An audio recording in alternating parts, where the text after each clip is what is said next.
Bow, bow, bow, bow. Bow, bow. Just in case the theme song isn't on this week, we have a backup. Thank you. It's all right. Yeah, appreciate that. Shut up. Welcome to KissKast presents Guns and Roses, which is a confusing title. Here we're going through deep diving into the discography of the bad boys of rock and roll, Guns and Roses, or Guns and Roses. What do people say more? Do people say Guns and Roses or Guns and Roses? Like Guns and Roses. What do I say? Guns and Roses. I guess. Yeah. I don't think many people say GNR. GNR. Guns. Guns and Ross. We've compiled a list of Guns N' Roses albums from worst to best. There's not many. It's not a long list, but at the bottom, at number 4, the worst is GNR Lies, sort of there by default. If you want to know more, you can go back to that episode and, hear our sentiments on that album. We are not bashful. Number 3 is Use Your Illusions 1, which is absolutely terrible. And Guns N' Roses, and number 2 is Use Your Illusions 2, which is absolutely terrible. And at number 1, unmoved, potentially could be moved today, we don't know. Could be. Is Appetite for Destruction. And the gap, the jump in quality between number 2 and number 1 is very, very, very significant. Appetite for Destruction is a very good album. It's a very good album. It's a classic, brilliant songs on there. They are yet to follow it up with anything remotely good, but that could change today. And also, I thought it'd be good to look over the Guns N' Roses bin that we have. This is a list of the very worst Guns N' Roses songs that we put together. We've got One in a Million, Patience, Dust and Bones, You Ain't the First, Bad Obsession, and Don't Damn Me, Dead Horse, Breakdown, Pretty Tied Up, So Fine, Estranged, and Don't Cry, the alternative version of Use Your Illusions 2. It's a lot. That's a lot of songs for 3 records. For 2 records and an EP, in fairness, Use Your Illusions 1 and 2 are very, very, very, very, very long. Whilst we're on Guns N' Roses, because, I thought it'd be fun, maybe, if I see anything in the news involving any of the bands that we cover, maybe it's a good thing to just sort of flag it up. Sort of KissKast news, which is hilarious, but because by the time this comes out, this news story would have absolutely been and gone like piss in the wind. I'm working but that on doesn't matter. We have a team of 8 people that edit these together, and they want to make sure they get it right. That's why it takes so long to get them out.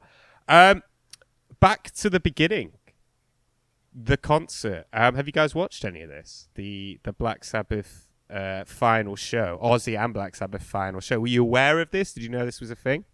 Very aware of it, but I haven't actually seen any videos yet. I know messaged you about it. I know, Daddy, but for the sake of the podcast, I was trying to create the illusion that you hadn't. Oh, God.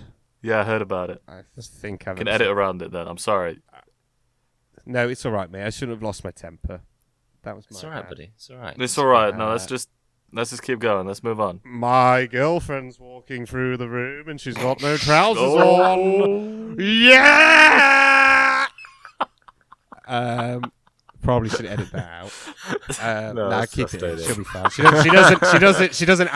doesn't actually listen to this at all. She has never listened to a single episode, so I think it's absolutely fine.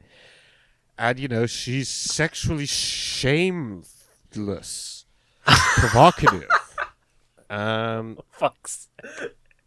I heard it was a really good show. So back to the beginning. It's going good so far. Back to the beginning. So Guns N' Roses, this gig was Black Sabbath. It's their final gig. And the lineup is mental. Have you seen the lineup? It is mental. Yeah, insane. Yes. Me and Alex were It's- talking about it yesterday. It's insane. Yeah. It's insane. I actually considered getting a ticket, but actually, I didn't in the end. Mainly because I thought there is no way this is going to be reasonably priced, so I'm not going to do it. The way things went down in this, I don't know if you were aware. Originally, I thought it was going to be like a festival with like multiple stages, but it wasn't. It was like a Live Aid thing. So it'd be like 15-minute sets for each band, which had to include a Sabbath cover. And this lineup, this fucking like Mastodon, Anthrax, Lamb of God, Hailstorm, Alice in Chains, Gojira, Pantera, Slayer, Tool, Guns N' Roses, Metallica, Ozzy Osbourne, Black Sabbath. This is Tool. Oh my God, Tool! The Fibonacci sequence. Were there, and yeah, I watched a lot of it. Watched a lot of the sets on YouTube, and so Lamb of God were by far the best. Thing that was on there by a country mile. Of all those bands, which one do you think didn't belong as much? Which one do you think were kind of a bit lucky to be there? Nah, I think probably Tool. Maybe I think they felt a bit different because the run of bands was like Slayer, Tool, then into Guns N' Roses. Guns N' Roses though, which is why I'm bringing it up. Terrible, fucking terrible, absolutely awful. The thing that's going around, basically the meme that's going around, is that he sounded like Mickey Mouse, and that is not wrong. That is not wrong. And I've heard that. Really is going to show that since Appetite, it has just been diminishing returns. And this is meant to be them, I guess, sort of back on a stronger footing because, like Slash is back with them and Duff is back with them, but it was really bad.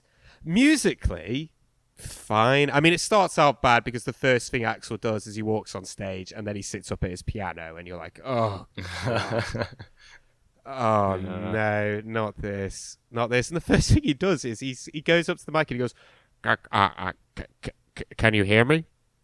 Like that. Like, mate, you've been doing this for years. That's not how you start a gig. Like, you've been doing this a fucking long time. And it's just like, it was like a bunch of really bad Sabbath covers. Some of them were they did the most covers. They did 3 covers. They did Never Say Die, another one, and Sabbath Bloody Sabbath. Sabbath Bloody Sabbath sounded the best, I guess, because it was more sort of like metal. But it wasn't good. He sounds very, very, very, very, very, very bad. I guess one of the saving graces is that he is one of the... He's the least weird looking he's been for quite some time. He looks semi-normal.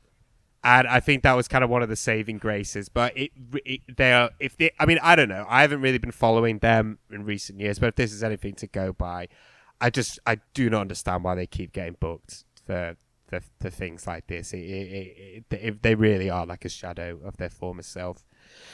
So yeah, go check it out. Do you have any intention of checking it out? Yeah, I'll definitely check it out. Yes, I'll check it out. Yeah. On a more positive, like Lamb of God, great. Tool were great as well. They did Hand of Doom by Sabbath, which was fantastic. Metallica were... How are the supergroups? I'm most interested about those. Oh, man. David Draymond's one was terrible. Absolutely terrible. You know the guy from Disturbed? Yeah. Oh, He got I keep booed. seeing stuff He got about him booed. around, but I haven't looked into it. Did he say something weird? Is that what's up? Nah, he signed Israeli bombs that were going to be dropped on Israel. He's very, very, very, very pro Israel, which obviously didn't go down well. So he walks up on stage. And by the way, have you ever seen any pictures of David Draymond? Like in your life, do you know what he looks like? Yes, he's got yeah. a really of course. He's got a really sad looking face. Like he always looks like he's on the verge of tears. Like, so he sort of comes up on stage and there's just this wave of fucking booing coming his way. And And then they bust into this like deep cut that I had never heard of, and then they do Sweet Leaf, and it was just awful. Like the mixing on most of the sets is very, very, very hit and miss. It was pretty good though, and I don't really like him. Youngblood was okay.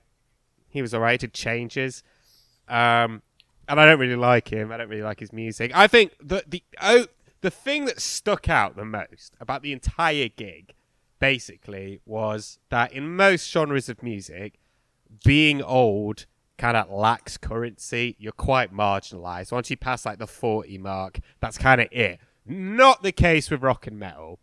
Clearly not the case with rock and metal. If anything, it is a huge advantage. There wasn't a single band that came on that wasn't like, yeah, they've sounded better. Or they seem a bit like they've sort of passed it now. You know what I mean? Yeah. Yeah, it's a bit of a shame that the lineup wasn't a bit more diverse in terms of ages. I mean, yeah, there was Youngblood, but then after that, it's like who else like with a bit more energy is coming out there? Jack Black. I mean, Lamb of God, one of the youngest bands on there. Yeah, that's what I mean. They're in their 50s. You know what I mean? Like it's. And a lot of them, when you think about it, it's not really like, Alice in Chains. It's, sort of Alice in Chains Mark II. A lot of them are sort of the Mark. Ooh, pardon. Ooh, God.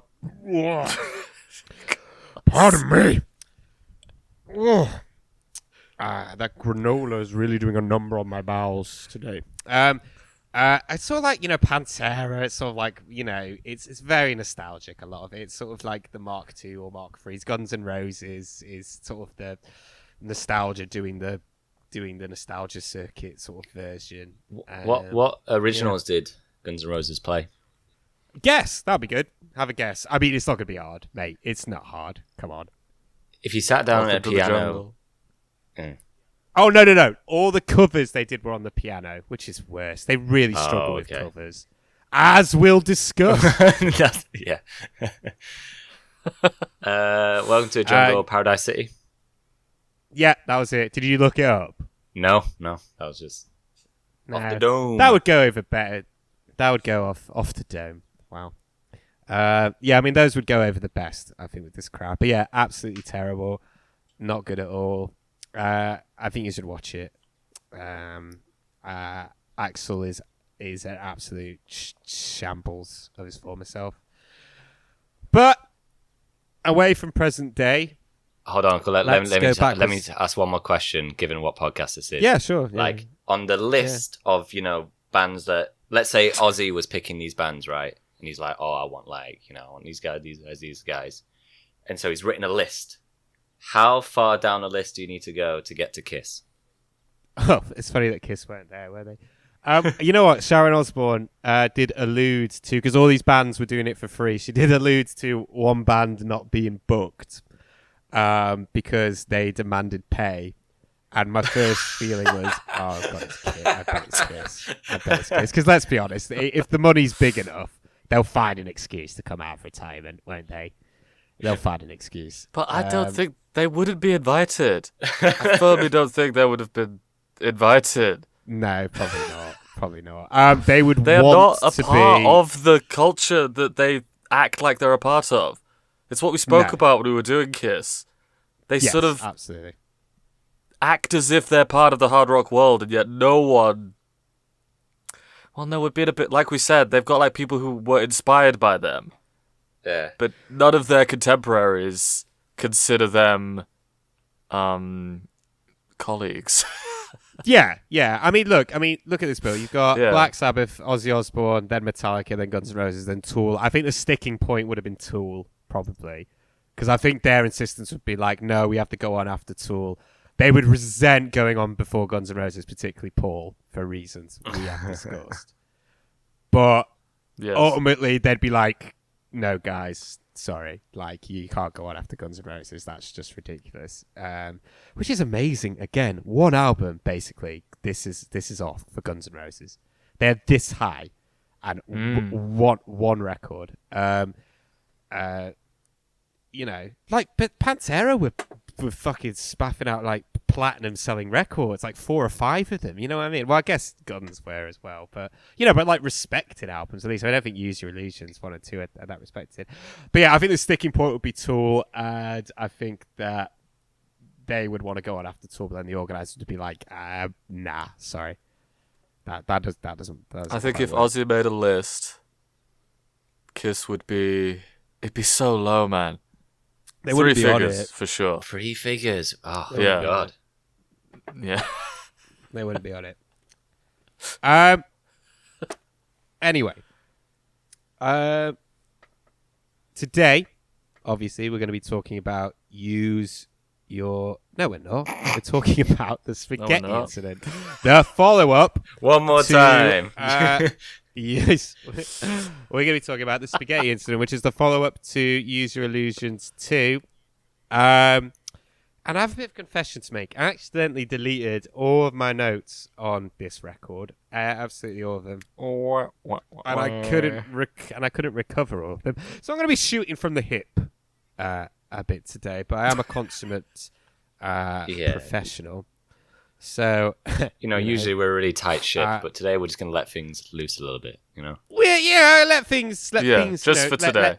Let things flow. Basically the sticking point, guys, was I was like, is this album worthy of the time and attention it would take to rewrite everything?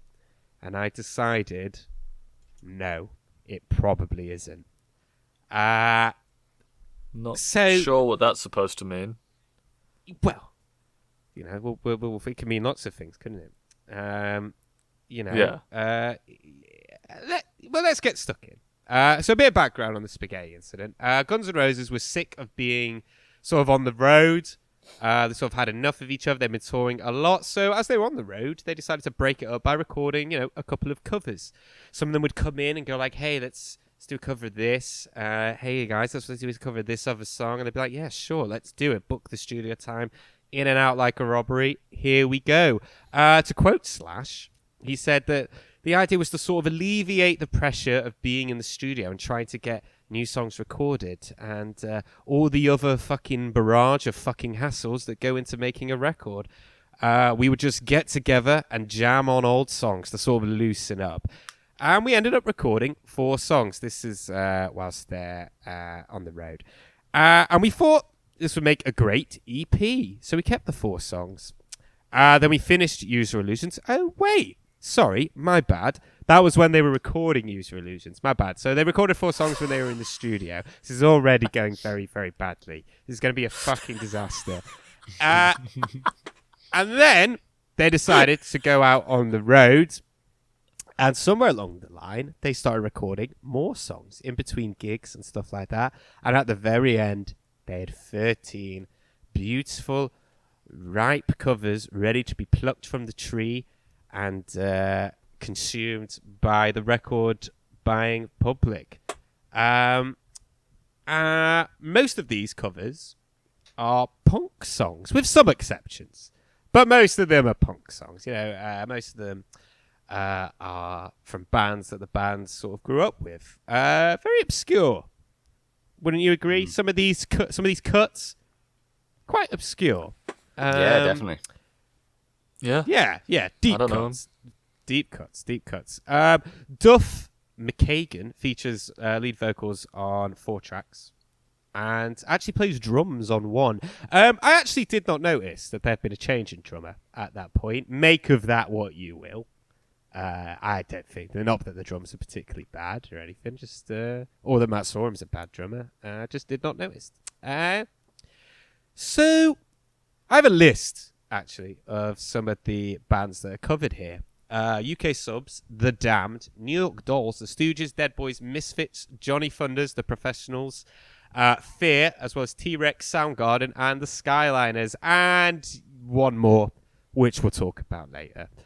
So yeah, like a lot of which obviously warrants a larger conversation. A lot of punk for the most part. I think the reason for there being a lot of punk on this record isn't really up for debate, is it?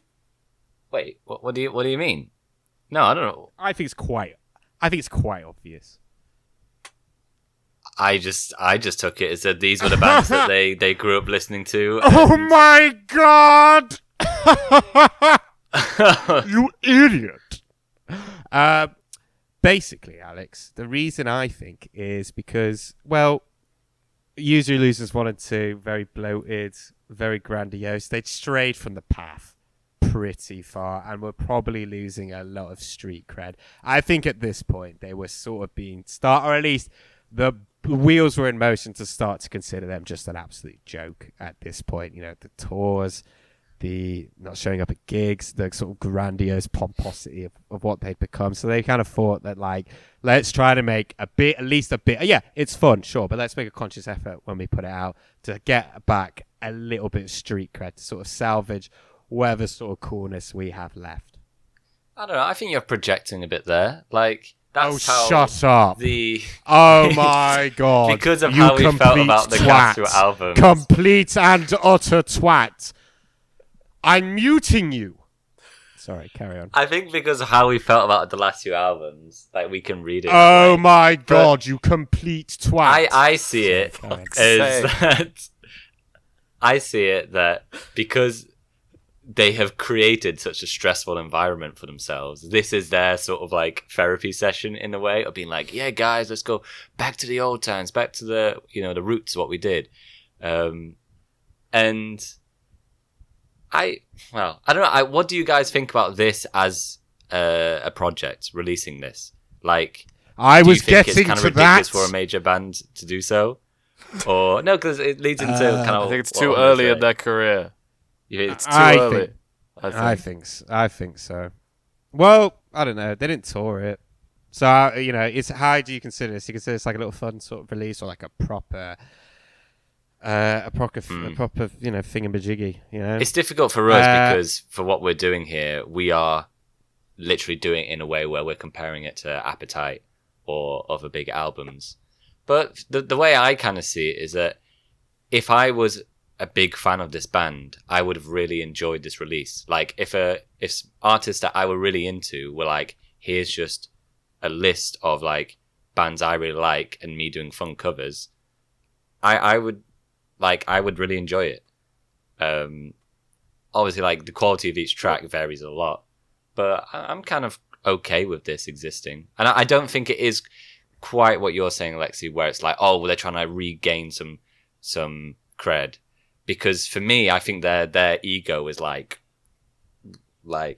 in the clouds right now. Because Use Your Illusion was a success in terms of like numbers and hits. It was a big album. So I don't think they're coming down just yet, unless you have some news from the tour or something. They did not tour this record, as I mentioned. You clearly weren't fucking listening. Danny, what do you think? And please don't be bashful. Thank you for clarifying. Don't be a pussy with that I'm cock. feeling a bit shy today. Speak yeah, up. So generally, I think it's okay. I think it's perfectly okay to make a album of covers, but like I said, I think it's, if I was following this band, if it was a band I cared much about, especially back then, I would still hope, this is like called their 5th studio album, I would hope for originals. But I think it's more simple than either of you guys are saying. I think it was pressure from the studio telling them they needed to release another album, that they need to keep riding the high from Appetite, even though we're getting further and further away from that. Yeah. What you've done... And they were like already creatively bankrupt. What you've done, Danny, What's that, Alexei? is you've not stayed on point. Yeah. You've deviated from what I was saying, Okay. which is... Well, no. You've talked enough. You've talked enough, mate. You've talked enough. It's my turn now. You do not dominate this debate. Is that I said, are they doing this for street cred? And you talked about some complete other fucking thing. I don't think they're doing this for street cred. See, that wasn't that hard, was it? Fucking loser. Right. What do we think of cover albums in general? What's our feeling towards cover albums? Danny? We already sort of spoke about that, Alexei. No, we didn't. Yeah, No, we Alex already didn't. touched on that. No, you touched on it. We didn't expand on it. I'm going to mute you. I think that there's nothing wrong with making a cover album, but, for their 5th album, I would hope for an album of originals. Alex, what do you think about cover albums? Oh, yes, you did. I remember. Oh, I'm sorry. Oh, yes, no, you did say that. I got the feeling there, Danny, that you might have been being a little bit bashful. Sorry. Yeah, I'm sorry, guys. Sorry about the bashfulness. Alex, what do you think of cover albums? Do you like cover albums? Do you have a favourite cover album? It's no, I don't actually have a favorite cover album. I don't think it's a bit hard for us to say because cover albums are not really a thing anymore. Like covers are now just a thing you would do for like a YouTube thing or while you're touring, it's like extra promotion. But to release an album of covers, I guess I like the idea of sort of, especially in kind of this manner where it's, here's us like showing our influences, especially when they're really deep cuts. They're not like big, huge names, at least most of them. And when I checked out the originals for this, like all the comments were like, I know about this now because of Guns N' Roses, da da da da da. And that seems like a net positive for me. Well, we'll get to that as well. Doing it at this stage of the career, like Danny says, it's a bit weird, and it's a good point that they probably push to. But if it's just what came to them, I don't mind. What do you think, Alexei, of cover albums? Do you have a favorite cover album? You know what? There's one covers album that I genuinely would listen to on a very regular basis. And that is kind of it. The 2 covers albums that I think have made the biggest impact on my life are Yeah by Def Leppard. When I was about 12, I really enjoyed that record. And I still think their version of Hanging on the Telephone is very, very good. Again, I'm not really a fan of covers albums. That was way back though. But the one covers album that I would genuinely play on a regular basis that I think is great from front to back is Rage by Rage Against the Machine. Their 4th and final I've never listened to that album. I think it's fucking brilliant. It's great. The only song on there that's not so great is their cover of Kick Out the Jams by the MC5 because they like slow it down and it's not that great. I remember my brother playing that and he was like, this is amazing. It shits all over the original, but he's got terrible taste in music and isn't a very creative person. Sorry, Frank, I know you're listening. Frank Lucas is his name.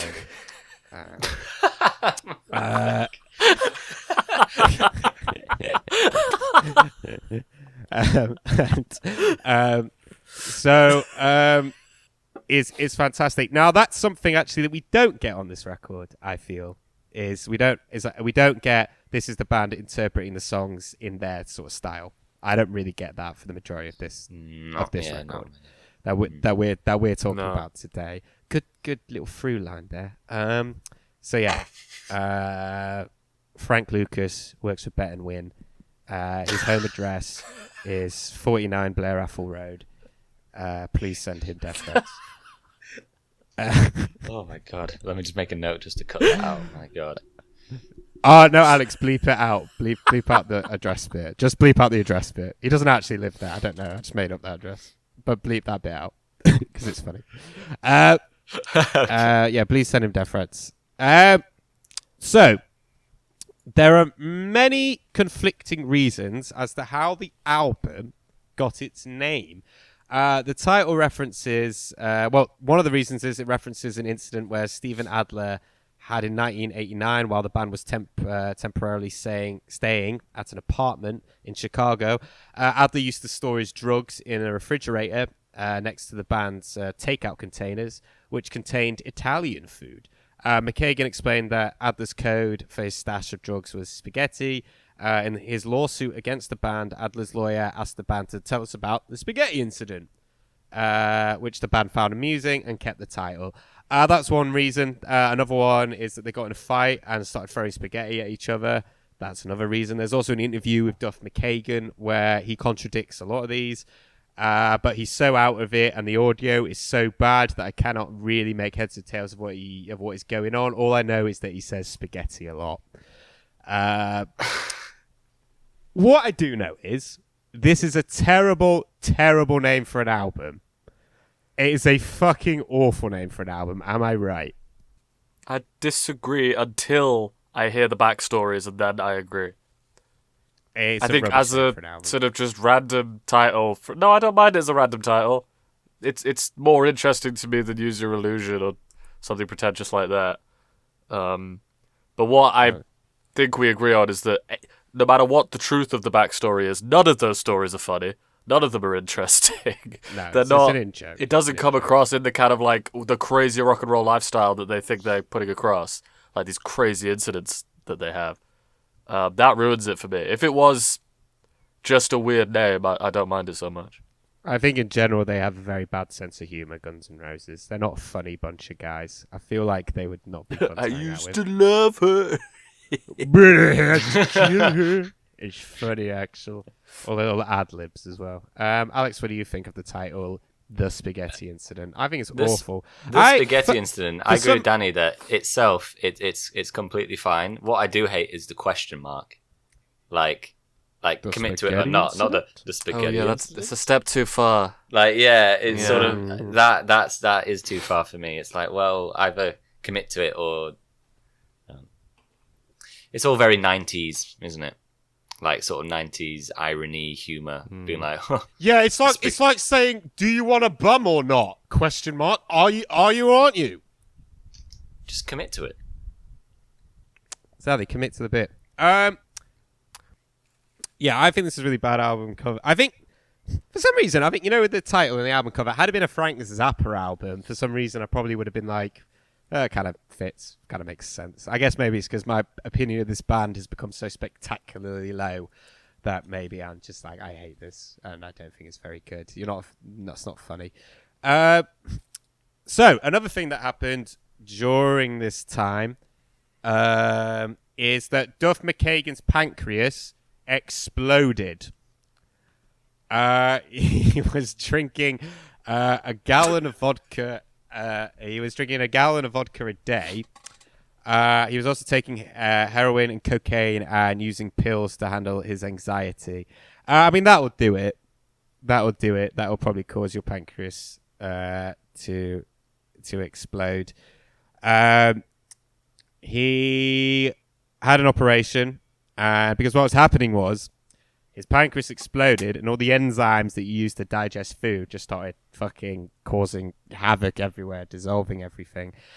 And they had to do surgery on him, emergency surgery. They did an ultrasound, he said, and the doctor that was doing the ultrasound, his face went white.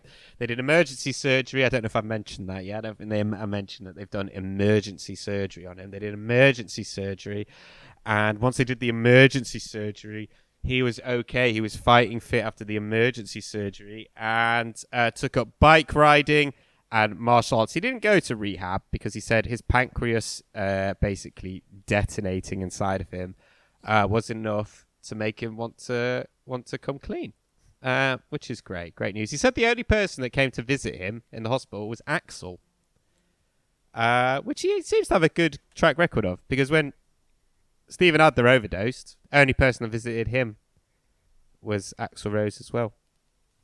So there you go. Maybe he just enjoys hanging around hospitals, who knows? Maybe he's the one that performed the emergency surgery. Maybe before he was about to go under, he just saw Axl with a face mask on, going, "It'll be okay, Duff." And then he was like, "Nah," and then went to sleep. Who knows? Maybe he's a necrophiliac and likes to have sex with dead people. I don't know.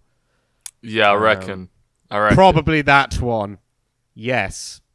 He was probably, wiping some corpse discharge off his knob and walked past Duff McKagan's room and went, "Oh, there's Duff!" and then went to say hi.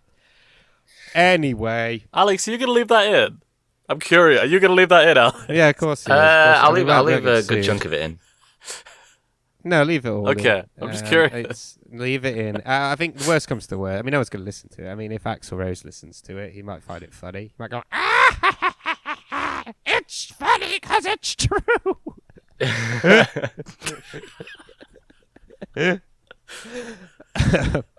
Right.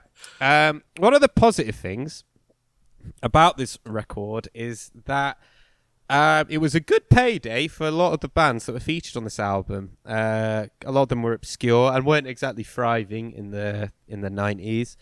And apparently this was a conscious effort on behalf of Guns N' Roses, that they wanted to sort of build up the profile of these bands and help them out financially via royalties.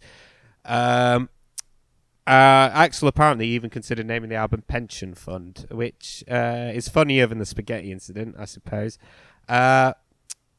Axl Rose concedes that the proposed title was because the groups needed help paying their rent. This is actually lamented by Gene Cheetachrome O'Connor of the band The Dead Boys, whose song Ain't It Fun, Guns N' Roses cover on this album. He said that at that point the Dead Boys were kind of becoming a footnote. I mean, they still are a footnote. At the time, it was kind of nice that somebody actually remembered us. Having your song on a Guns N' Roses album is a considerable chunk of change. I moved down to Nashville, got resettled down there, and was able to live and not work for a while. And it definitely turned my life around for a little bit. Got me through a rough time. So that's a nice, positive thing. Yeah. To hear about Guns N' Roses for once. It's not all, doing good, dying at concerts, and it's a good thing. However, there is some controversy, because there has to be. Always has to be some controversy. Let's talk about the hidden track. So there's a hidden track at the end that was a record, Look at Your Game Girl, that was written and I assume recorded by the cult leader and serial killer. Is he a serial killer? I don't think he is. He got other people to murder for him, didn't he? So all around bad guy, Charles Manson. It was intended as a message, in quotation marks, I don't know what that means, for Axl's ex-girlfriend, Stephanie, which is odd. I don't really know what that means. Really? Yeah, that's it. I actually got that. I got that from a video that someone did on this song. They said it was to serve as a message to Axl's ex-girlfriend. I don't really know what that means, but it's kind of a weird thing to do from a weird guy. It's also worth noting that Axl used to wear Charles Manson shirts around this time as well. Make of that what you will. The only people that play on this recording is Axl, the touring keyboard player Dizzy Reed, and Axl's gardener Carlos. Are you joking? Who plays? No, I'm being serious. Is gardener Carlos plays? What a lovely thing to do for your gardener. Is it though? It's sort of doing him dirty a little bit. Maybe he didn't know it was by Charles Manson. So when the record was given to music critics, the track was kept secret. It was left off the tapes for reviewers and was included as a bonus track. The final song ends, there's a pause, and then Look at Your Game Girl begins. The inclusion of the song did cause controversy, with law enforcement and victims' rights groups expressing outrage. Rose stated that we wanted to downplay it. We don't want to give any credit to Manson on the album. The label's president, David Geffen, commented that if Rose had realized how offensive people would find this, he would have not have recorded the song. What? Like... Yeah. What? He's got... I don't know where Axl Rose, grew up. Right. But he's not very world savvy, clearly. Like this and One in a Million. His whole thing's like, what's the big deal? David Geffen, who is head of their label, commented that if Rose had realised how offensive... Oh, wait, I've already said that? Yeah, sorry, yeah. If Rose had realised how... No, I've already said that. My bad. Oh, God. Strutter75, I do apologise. Slash mentioned that the song was done with naive and innocent black humor on our part, which seems probably the most true out of all the reasons that I've heard. Rose stated that he would donate all performance royalties from the song to a non-profit environmental organization, which has nothing to do really with Charles Manson. You think if you were going to donate it, you donate to something that has something to do with domestic violence or some sort of protection. Yeah. Exactly. The band was going to remove the song because before learning that the royalties would be donated to the son of Manson's victims. Basically, one of the biggest controversies surrounding this, which is really legit, which didn't end up happening, thankfully, is that would Charles Manson get royalties? Because I learned somewhere else that the estimated royalties he was going to get was every million copies this record would sell, he would get about $62,000, something like that, which is a fucking huge chunk of change. It's a lot of paper. And the big controversy, the big issue is, well, at least in my eyes, is there are people out there that have nothing. Charles Manson is obviously a bastard and is in prison. Why? And there's $60,000 that could have been gone to a good cause that would go to him. That did not end up happening. Thankfully, had that happened though, yeah, I sort of get it. Let's talk about when we get to it. Let's talk about it. So let's talk about how the album did. It's the only Guns N' Roses album not to be backed by a tour. Although one video was made for the song Since I Don't Have You, which is fucking terrible. It was released on the 1st of November 1993 and debuted at number 4. But it is their worst-selling album. Number 4. This got to number 4. Mental. Despite all that, it is their worst-selling album to date. It's the only studio album to feature rhythm guitarist Gilby Clarke, as well as the last album to feature Slash, Duff McKagan, and drummer Matt Sorum. It is also the last to feature their longtime producer Mike Klink, who produced all of their previous records. And it's seen as being okay, I think, mostly by fans and critics. Nothing on it is really seen as a must-have in their set list, unlike their covers of Live and Let Die and Knocking on Heaven's Door, which are a lot more sort of showcased. So I'm curious, what do you guys want from a Guns N' Roses covers album? What would you like? I think kind of what Alexei was saying before of putting the Guns N' Roses stamp on these songs, whether that is like a Slash style solo, big production, like huge sort of like instrumentation, which is not really what we get from this album.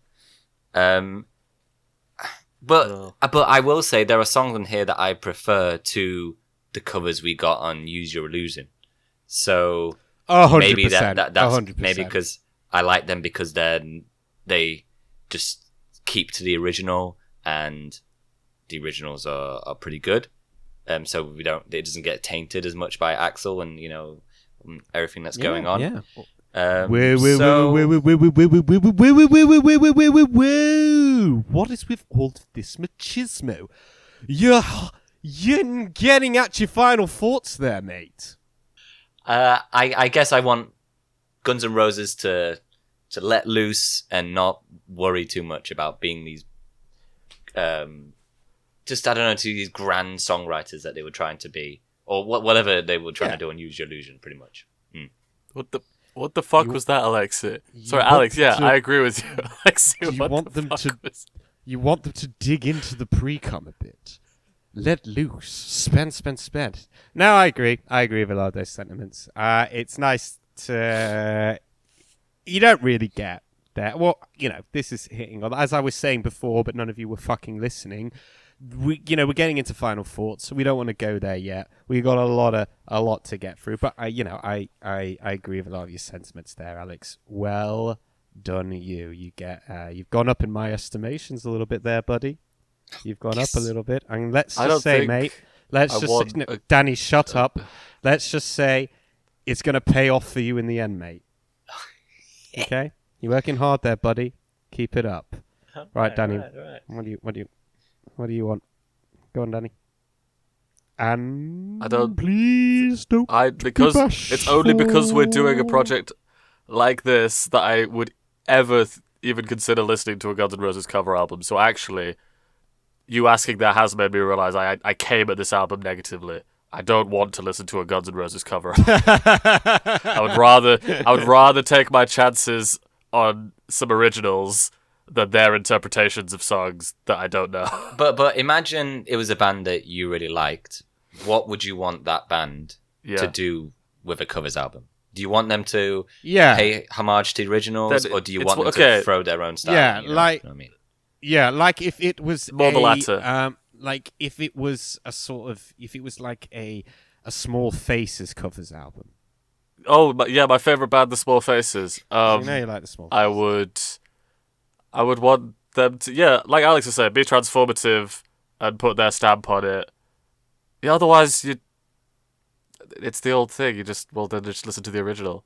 There has to be something. That's why I said guitar solos, because that's the only thing I can think of this band that it's like a clear thing that it brings me that isn't a particular, I don't know, something about the style or nuance on Appetite that maybe they could somehow recreate here. But the only concrete thing I can tell you is, some kick-ass guitar solos, and sadly we don't even get that.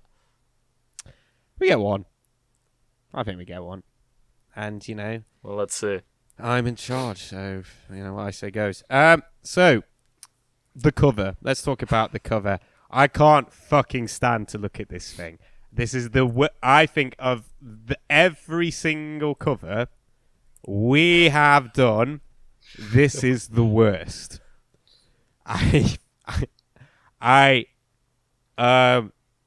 It's just not fun to look at. It's not fun to look at. It's this kind of spaghetti. So the front cover's just like some spaghetti.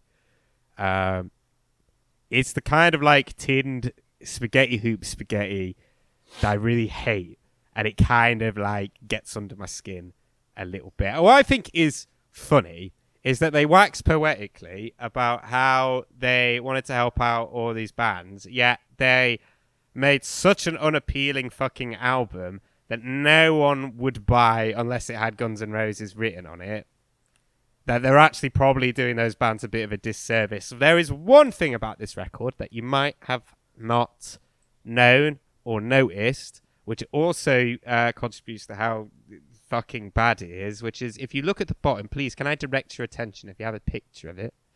Do you see there's a little thing at the bottom? There's some symbols. Do you see it? Yeah, but text. Yeah, what is There's it? some Though? text. Do you know what that is? Zoo. Zoom in.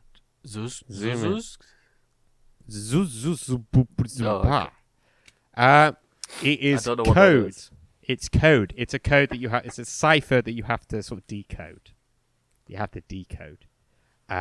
It's written in the Zodiac Killer's code that he used. Oh, they're so And fucking desperate, this band, man. So, I know, man. I know. Like it's so lame. It's so lame. And so would you like to know what it translates to? You can probably guess. Oh, something totally edgy about, Yeah, I don't know, exactly. some marginalized group that. Like yeah. I mean, do you want to take a guess? You can probably guess. I mean, it's yeah. You can probably guess. I would have thought it just said No, the I don't know, just spaghetti something offensive. It just says, just say that. it just says fuck it all. Oh no! This is just fuck right off.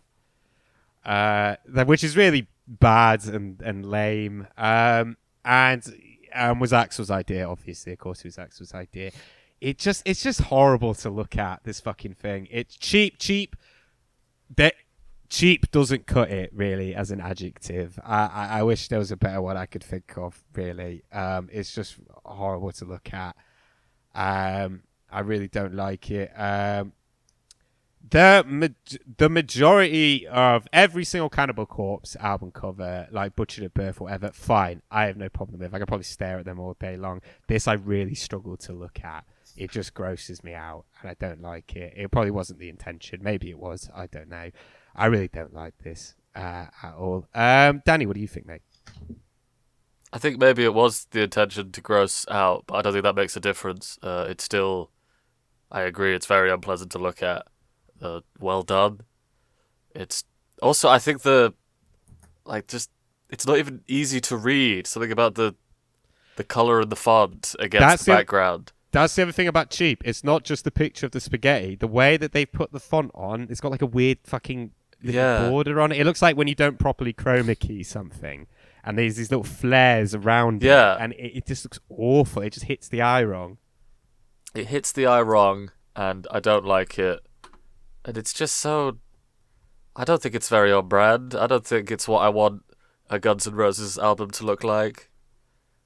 Alex? I agree with you guys with the font. Like, it's a bit hard to read, and it does come off as very cheap. But I feel similarly to the name of the album. Like, it's just like, oh, okay, yeah, it's sort of like a 90s ironic sort of feeling. I don't particularly like it, but I don't feel as put off as you guys. Try hard, man. Makes me hungry. Try hard, man. This try hard. What they did is they painted themselves into Alex is licking his chops. Slobbering, licking his laptop screen. And wanking. No.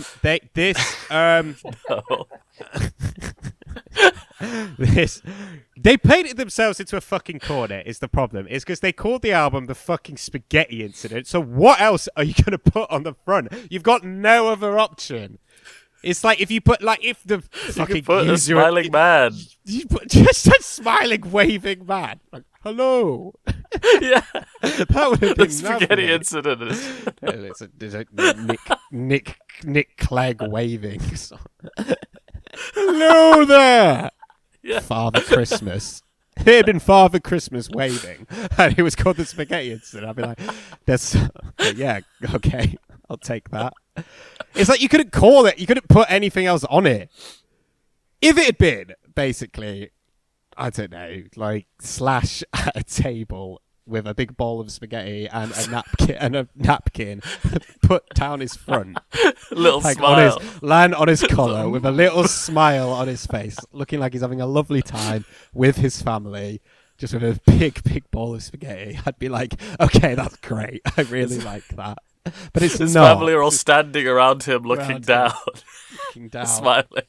Like a little candid picture. I'd be like, that is great. I want more of that. I would take that. I'd be like, you guys had a lot of balls making that your front cover. This isn't that. It's just horrible. Yeah. Or Slash, but his hair is all... Nah, that's not funny. I was going to say something. It's not that funny. I'm not going to do that. Nah, it can't come in. All right. Anything else? Anything else you'd like to comment on this? No. What if it was like Slash, but his hair was all spaghetti? That was what I was going to say. That was what I was going to say. Man, that was... Oh. God, I should have risked it. You should be a comedian, man. You should be. You should be my boyfriend, Danny. How about that, eh? Yeah. Yeah, right, man. Mate. Yeah, mate. Kick Alex out of here. Get physical, yeah. Start the boyfriend cast. Yeah, boyfriend cast. I like. They could just be the sounds of us, fucking each other. Hooray! Anyway, enough of that. We should do a covers podcast. We could do that. We could do a cover of The Rest Is Politics. Just do it word for word. I could be Rory Stewart, and Danny could be Alistair Campbell, and Alex could be... Why do I have to be Alistair Campbell? You're Alistair Campbell, no. Accept it. I can do an okay Rory Stewart. I think that's probably why I think you probably do it better. It's quite extraordinary. Wait, no. Machismo. What is with all this foreign secretary? Sort of. Right. Shall we get into this record? Let's dig into the pre-cum, as they say, in Belgium.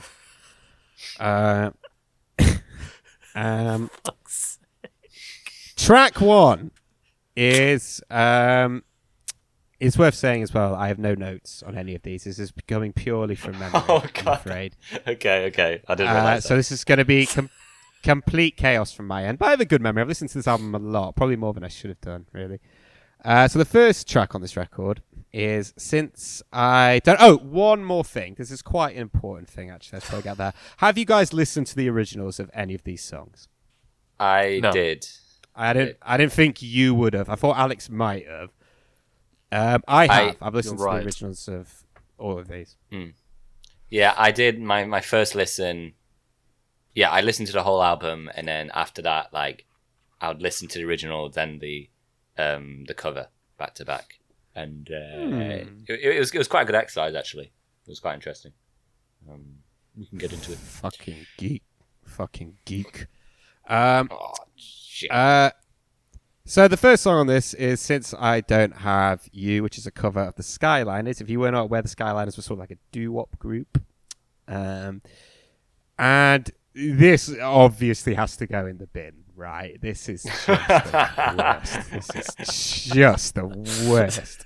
This is just terrible. Absolutely. I mean, it's not really worth discussing. I'm quite thankful, actually, that I don't really have many notes. I don't have any notes on this because it's quite obvious that you just have to listen to it. I could go into describing why it's bad, but it's so obviously bad. The rot, I guess, starts with Axl, which is he sounds. I mean, already my patience with his voice was running very, very thin, basically non-existent. It was if anything, it was sort of in the negative. I'd had more than enough of it. I was beaten to death by it, and it is just the worst on this. And it goes into at the end where it's like,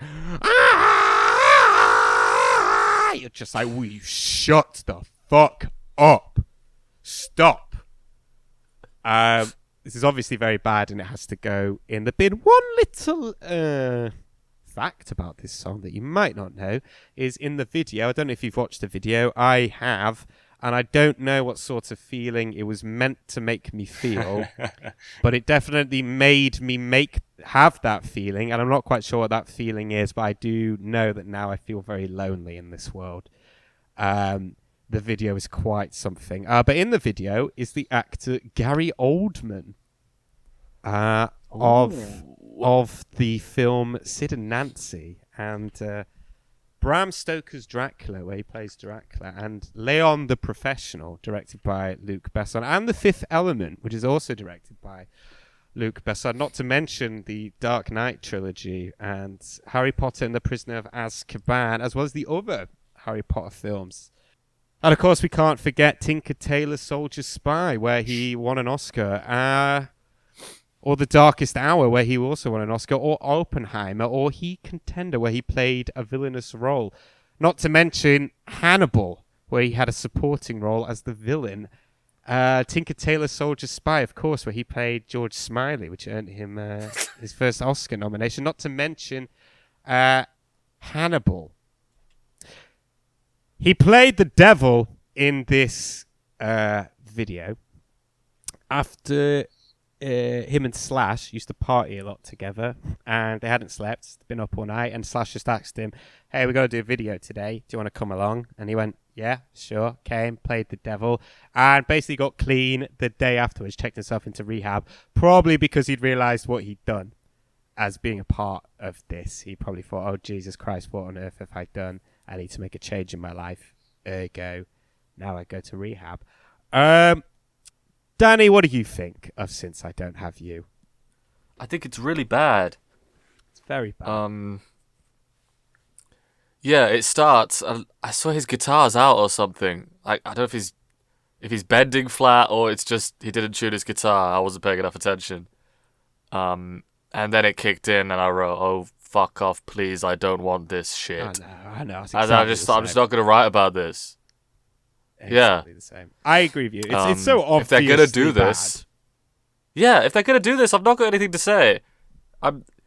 There are probably people out there who like this, the hardcore fans. They don't want to hear me shit on it, and I don't enjoy talking about it. It's just bad. So, Alex, what do you think? I would love to hear you physically shit on it.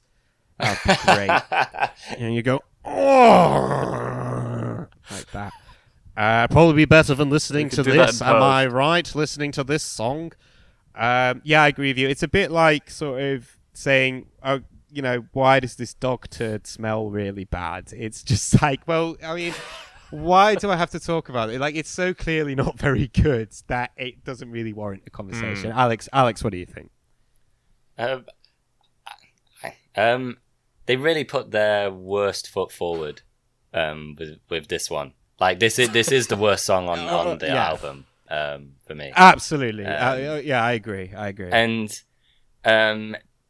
it's weird because, like, you know, still with this covers album, like, they've still got very nice production around everything. Like, everything sounds very nice. And, you know, I thought this was going to be like a really rushed sort of thing. And, you know, some tracks I think it was. But, you know, this, you can hear they put a bit of effort into it. But this song, to put this forward, to make it the single, to make a music video for it, and it's such a boring rendition. Like, the original I thought was pretty sick, Alexei. I don't know what you thought. And there's some really cool like vocal harmony stuff and like cool vocal like lines, melodies in the original. If they took those and like tried to rockify it, like maybe like do some like harmony stuff with Slash on the guitar, I don't know, like they really tried to do something with it. I could have given it more respect, but they dumb it down. Really dumb it down, and it's just a very boring listen. A really, really dull listen. I don't know why they chose this to put forward. I'm happy to put this one in the bin. Oh, yeah. I went looking for some chocolate in my fridge, but I can't find it. Nadia, did you move the chocolate? I mean, is it because he doesn't have his notes today, Alex? I'm back. It's also early in the day, which I found the chocolate. Maybe his cycle is off. Oh. Right. No, I think it should go in the bin. Let's put it in the bin. Put it in the bin? Put it in the bin. Yeah. I think Alex made a very good point there, though. Alex made a very good point there, so I got a mouthful of chocolate. Hang on. Yeah, fucking finish your food first.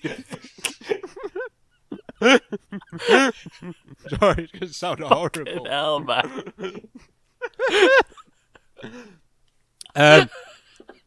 How many podcasts do you listen to where they just get up?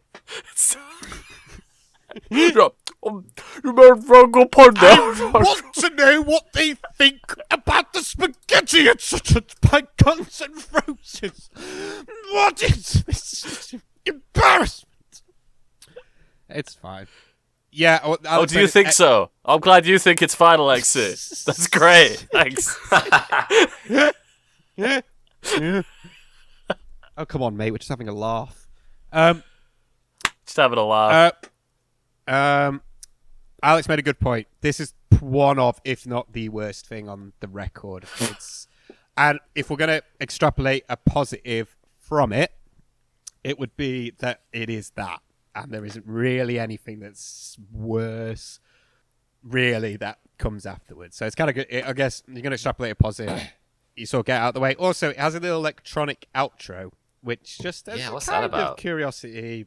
Well, it's a little curiosity thing. It sort of foreshadows what is to come, you know, for the band later on. So that's kind of interesting. Next, we have New Rose, originally by The Damned. Alex, why don't you get the ball rolling on this one? Well, as we've gathered from this album now that we're not getting these like very creative new variations of like these songs. They're just kind of like sticking to the originals in most senses. And if they are going to do that, I'm happy for them to do it like this song. It's very just clean riffing, pretty good punk, very tight. I think the outro and intro this really awesome. I think is it Duff singing this one? So that's right. It is Duff. Yeah. He sounds all right.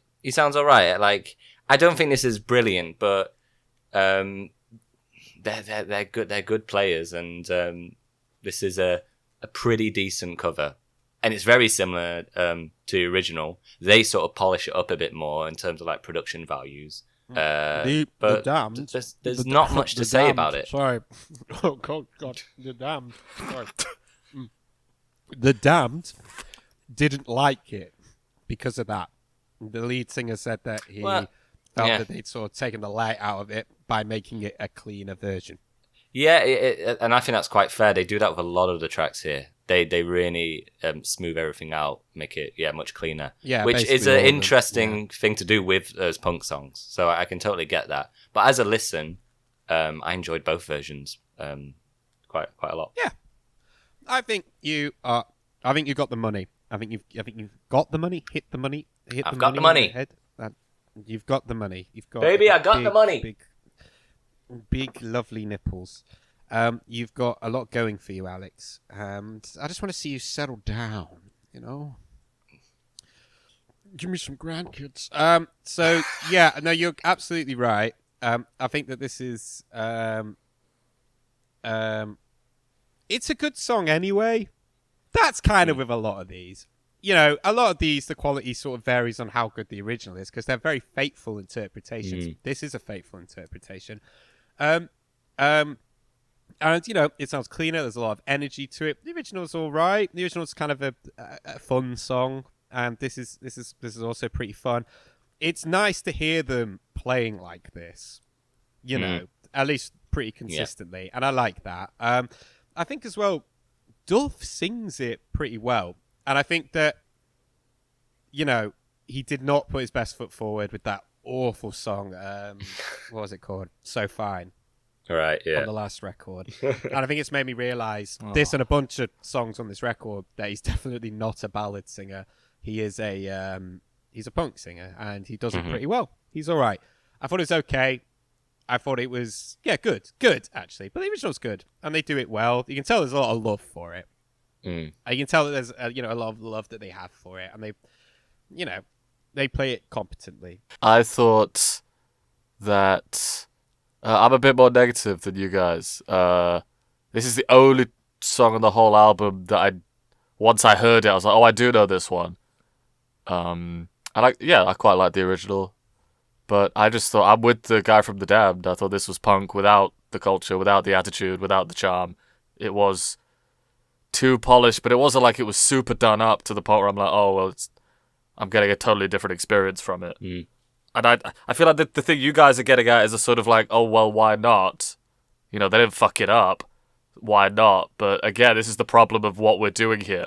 I'm not in a position where I like them enough as a band to be like, yeah, why not? I'll give it a try. I'm just listening to a band that I don't like very much do a cover of a song that I think's all right. So... no, I can't give it a seal of approval, really. I will never listen to this again. Whoa, tell us what you really think, Dan. Put the knives away, ladies.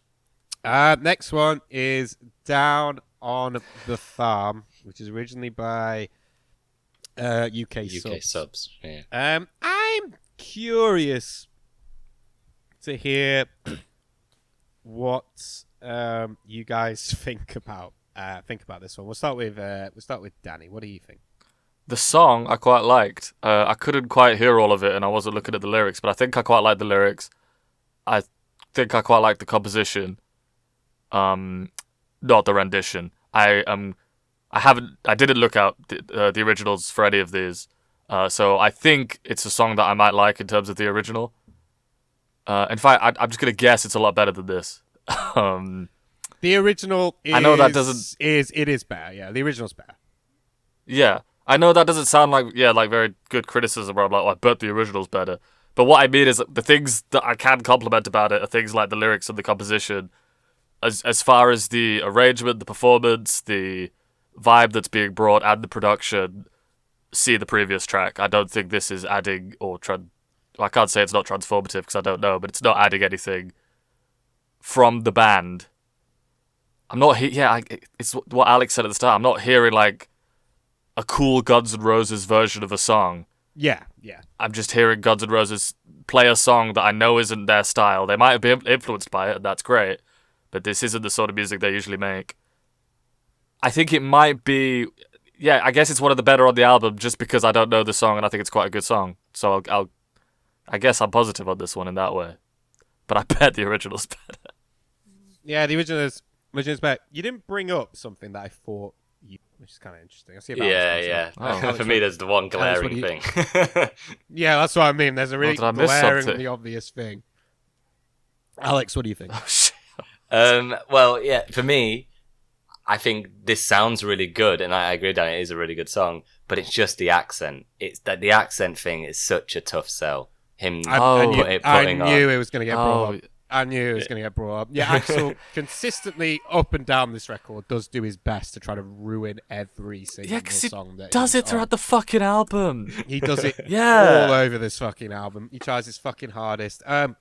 Something I will say though is, funnily enough, him doing that stupid fucking dumb like English accent isn't actually the worst voice in his repertoire, which is kind of amazing. I will say that. Alex, carry on. I'm trying to think which one it is. I guess I'm in agreement with Danny, but the original is good. It's very rough. It's a very rough recording and very loud and messy, which is cool. And so it is quite different in that sense. And the lyrics are really cool. The Guns N' Roses version, I do like the performance quite a bit, especially the drumming. I think, I'm not sure now who the drummer is now in this one, but I think they're doing a really good job. Not much to say about the guitar work, but like Dan was saying, the composition's really good, really nice build up, really great energy throughout. It's just the singing that it's such a tough sell to get through. And I don't know if like we feel it more because we are English. Like, I don't know if like the opposite of transformative. Yeah, Right, that's the opposite of what we want. Why are you putting on a silly accent to try and sound like the original? Just sing the song. This is what I mean. Yeah, this is what I mean. Also, what self-respecting recording artist, puts on a fucking accent that isn't theirs from another country to like sell an album or to like to sing anything? It's so ridiculous. It'd be like James Hetfield doing like an Indian accent or something like that. You'd be like, what the fuck are you doing? Do you know? It doesn't like. It's just it. It goes back to that lack of interpretation. Again, it's just here's a song. We're going to try to replicate it as best we can. Yeah, it's a shame because I think this one is fun to listen to. I think the backing band do really well with it. So yeah, a bit frustrating. Yeah, I agree. I mean, the vocals are not good, but I like the song. And I'm glad that this turned me on to the song. Maybe in a way, that is a positive for this record. I think that if it turns people on to the originals, I think the originals are good. That's great. I think the original's better, and I'm glad that this turned me on to the original. I actually really like it. I really like the lyrics. It's a shame, actually, in the sense that I thought it'd be really funny to say this song's stupid. All he keeps saying is "fam" like that. But I can't a bit. But that would be disingenuous, as funny as it would be, because I actually did. I did think it was good. And I think the song's good, and it's made me want to listen to more UK subs. So in a way, it does get a pass in that regard. And I think I agree with Alex. The performances are very good. The energy is really good, and the voice is bad, but there is an energy behind the voice and a sort of frustration and an anger and a conviction. Like the energy is on point. It's the tone and the accent he is doing is not good. And I think had he just done it in his own sort of snarly way, it probably would have been a lot better. Down on the farm. Trying to imagine what that'd be like. Near the fucking Soho, down here on the farm. I think he grew up on a farm as well. He fucking acts like he grew up and born in a barn. Next, we have "Human Being" originally by the New York Dolls. Alex, why don't you kick us off, friend? It's more like Use Your Illusion 3. Am I right? Like this one felt like straight off the past two albums we've been listening to. I could have been off those records. The piano can just fucking do one. It can absolutely fucking do one. I'm getting fucking sick of this Little Richard fucking piano. It's just with the piano, with the instrumentation, like the toning done, and then it's got this long ass song, which is just the form is all over the place. Well, not form, but just like there's nothing to hold on to. It just keeps going, and every listen I'll just get lost in the track, being like, what should I focus on? Axel feels completely disconnected with the rest of the group. Something about his singing and the way it comes in with everybody, that it just feels as though like they're playing and he just sort of walks in and just starts singing whatever he feels like. Yeah. I guess I don't know. Like this one I found really, really difficult to focus on. And this is the one on the album which is like, oh, I feel that this is like a Guns N' Roses version of a song. And it's the one that they really, really fuck up in many ways. And it really shouldn't be. And it really shouldn't be, because it's nothing really like Appetite. What's really sad is that this has now become an what's really sad is that this has now become an integral part of their sound, and it has no fucking business being like that. No fucking business being like that. I will say, though, I was very curious after hearing being like, what the hell's the original like? Like, is the original this confusing? And I didn't like the original much either. And so I'm not quite sure why they like this song that much. And weirdly enough, they were kind of true to the original, but I didn't like both versions. On repeat listens, I would end up skipping this halfway through because it's almost 7 minutes long and there's very little to take from it. I know, it was so long. Yeah, no, I agree. I just think this one could fucking do one. I think that I burnt out very hard on this ching, ching, ching, ching, ching, ching, ching piano stuff. I absolutely can fucking do one. It's quite faithful to the original as well, again. But that's another one. It's the strength of the original. I'm not like a New York Dolls guy either, really.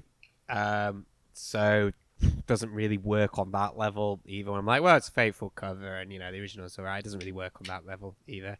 Don't like this one.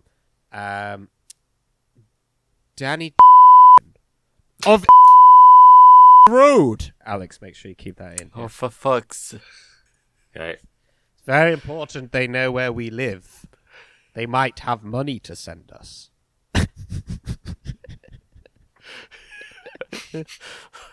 I don't live there. I don't care about you doxing other people. Yeah, that's true.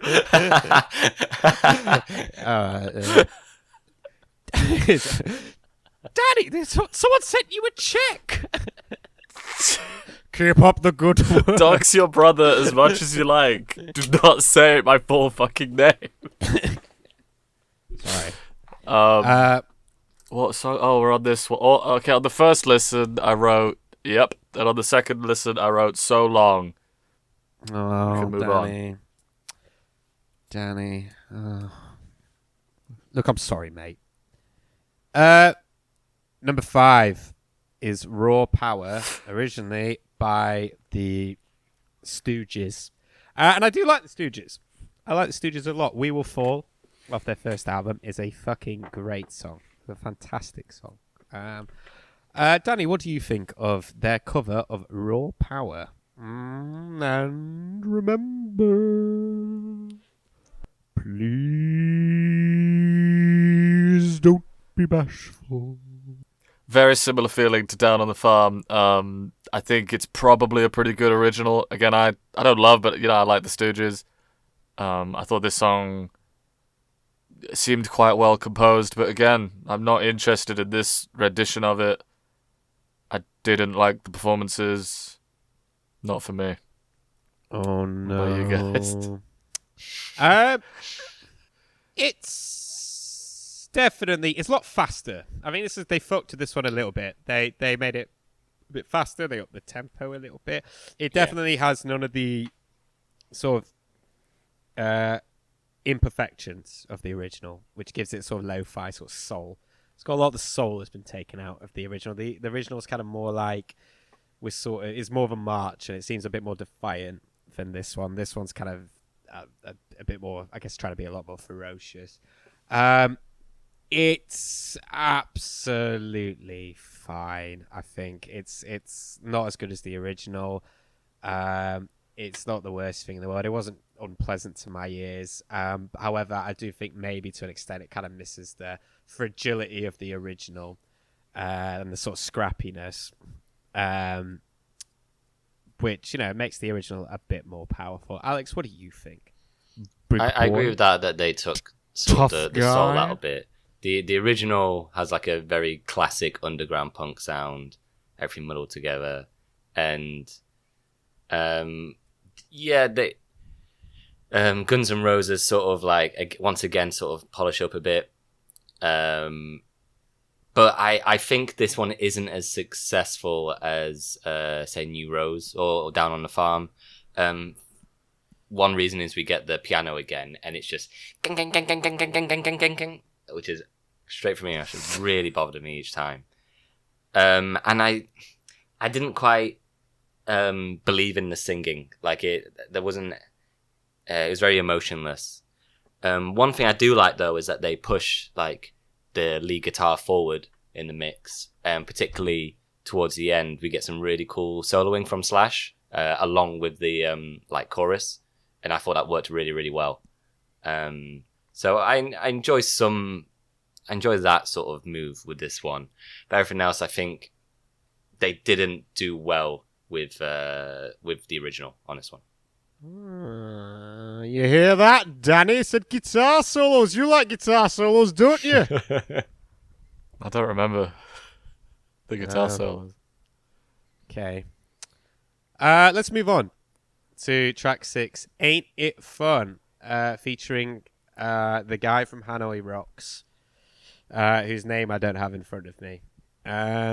This was a single. This was the second single? No, first single. First single, but no video was made. They didn't make a video out of this one. Again, Axl trying as hard as he can to fucking ruin it, as usual. Doing his absolute... He's absolutely, fucking smashing them out the park if that is his goal. To just completely fucking ruin it. He's batting 1,000. He tries to sound loads like the other guy, like the Hanoi Rocks guy, and it just becomes confusing. So like, wait, which one's which? I don't really understand. It's all right. Apart from that, the instrumentation's really good. Actually, I think the backing track's really good, and this is where I'm going to,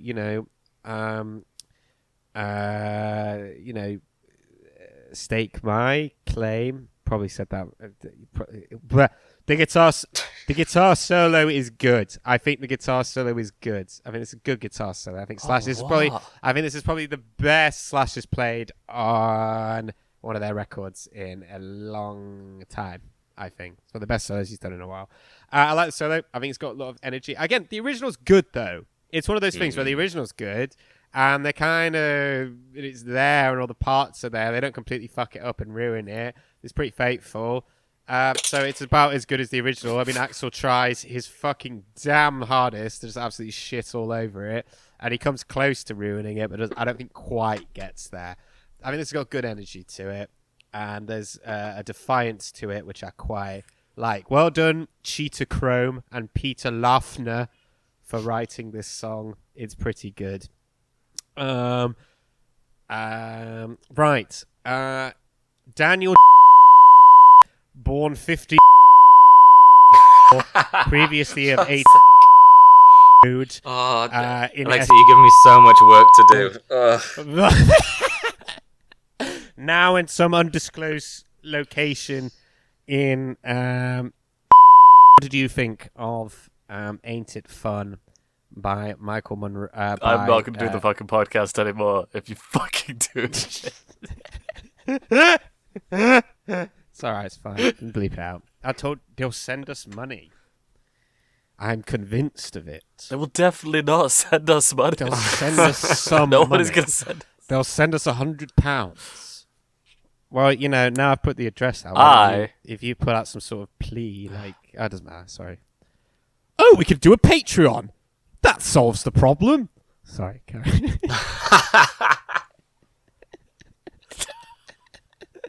Well, yeah, that does solve the problem, Alexei. That's a good point.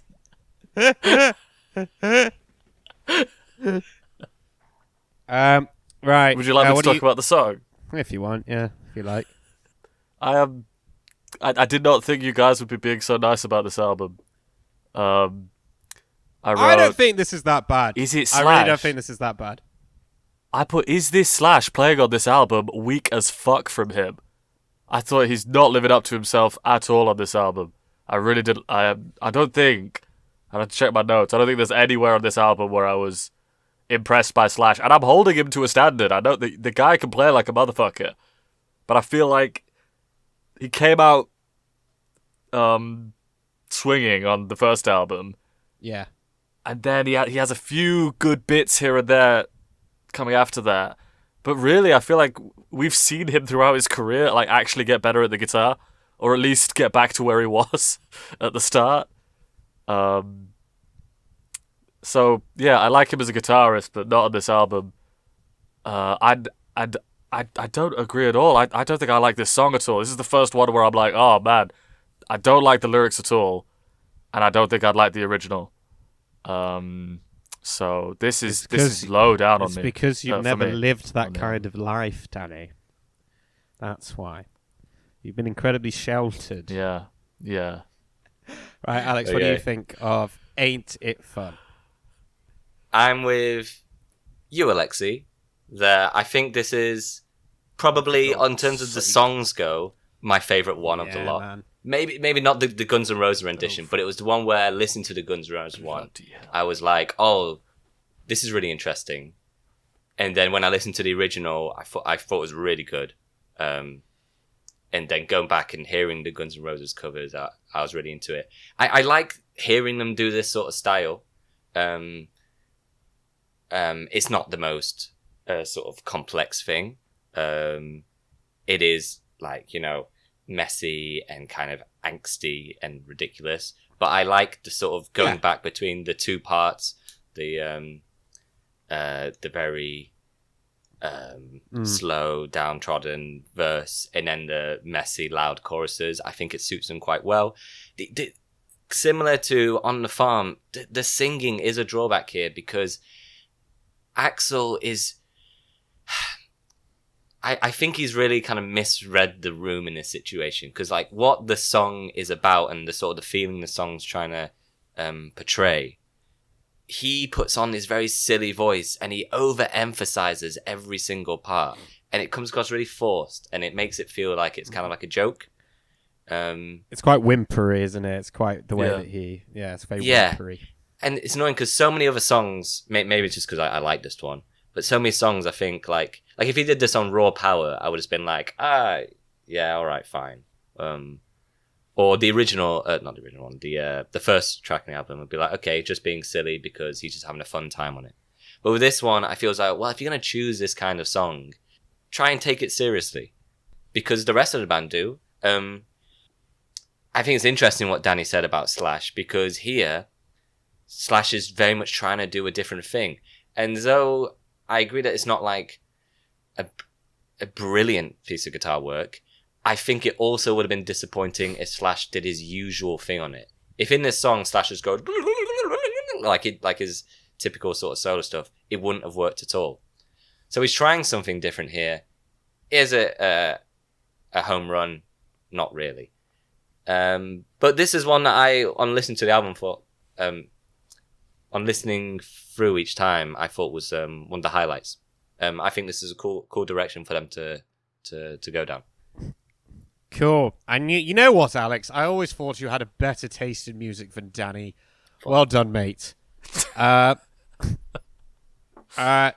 Next up, we have Buick McCain brackets Big Dumb Sex. Now, this is a bit of an oddity. It is a mashup of T-Rex and Soundgarden. Not really a match. I mean, it's not half and half. It's more 3/4 and 1/4. 3/4 T-Rex, 1/4 Soundgarden.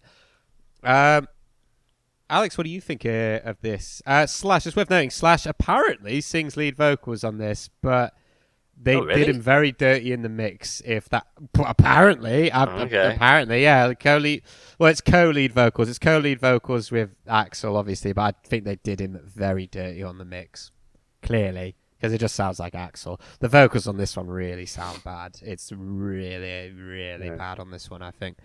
What do you think? Really bizarre song in terms of like, this was the one where they were like, oh, let's take two very different two songs and then splice them together. The first half, there's a cool groove going on there, a lot of wah, and I think I appreciated that.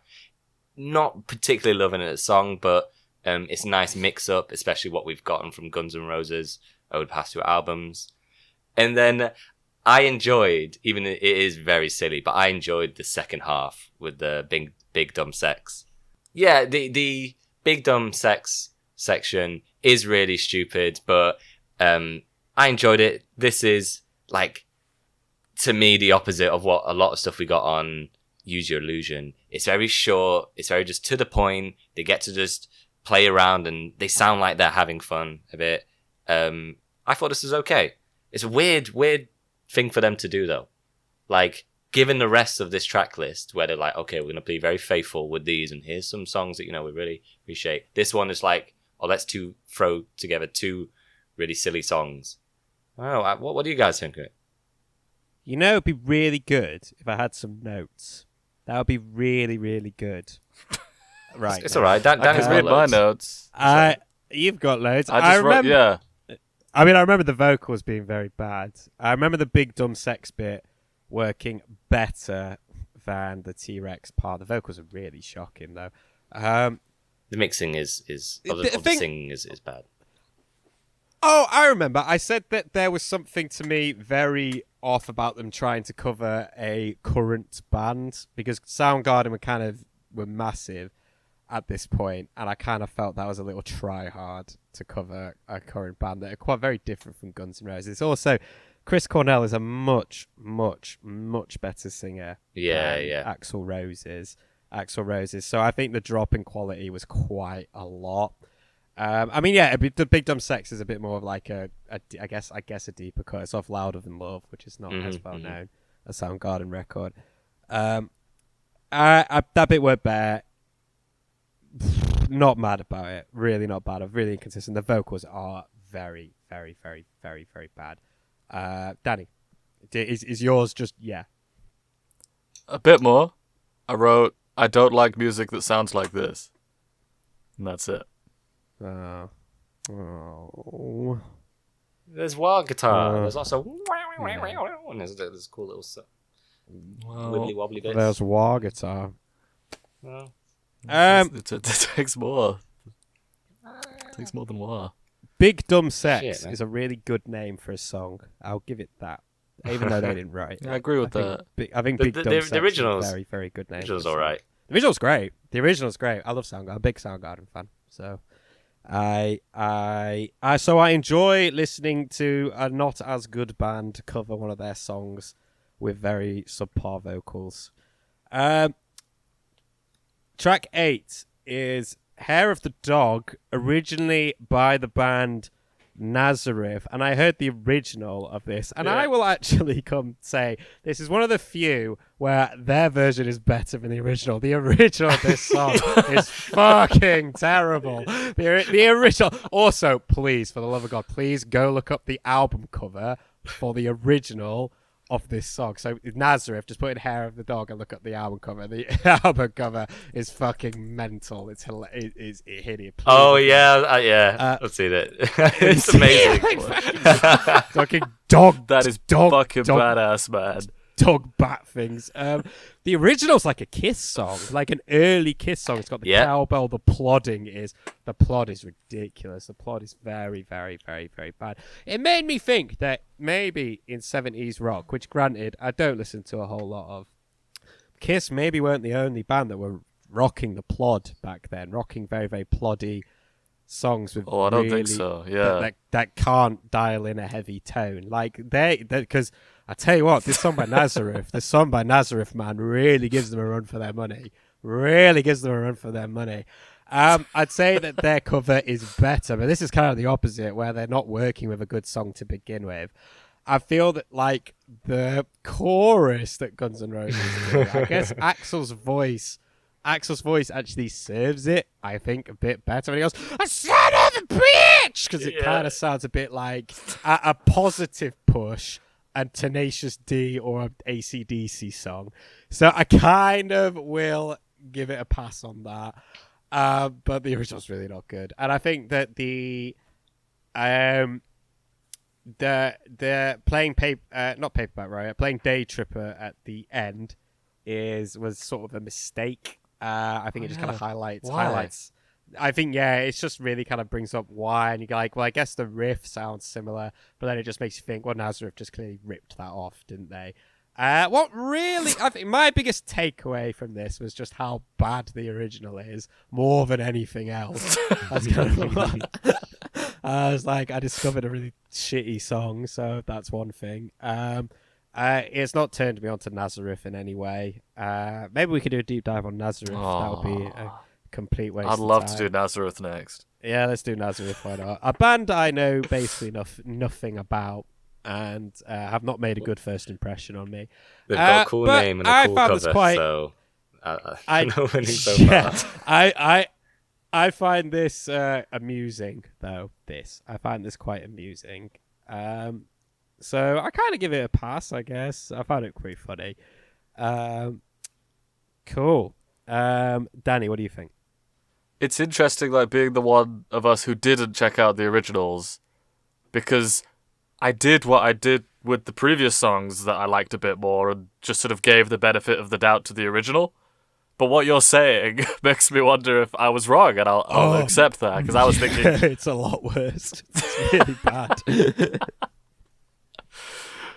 Right, because I was saying this has a bit more to it than a lot of the rest on the album. To me, it's more rhythmic, it's got more energy, and just, the riff's more interesting to me, and I like the rhythms more. So I thought, I wrote the original might be alright.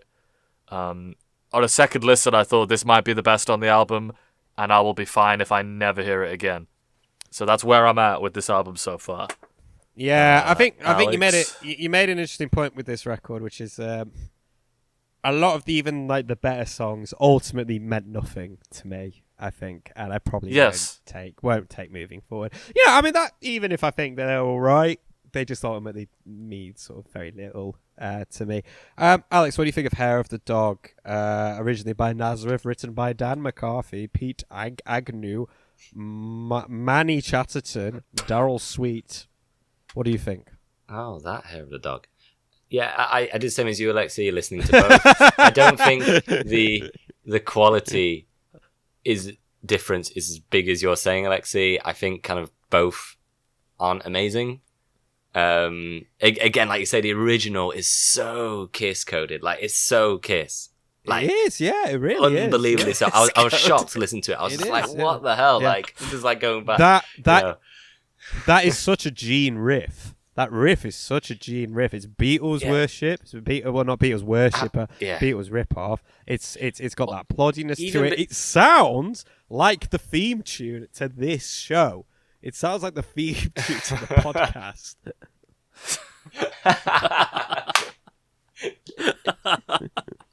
No, but it's true.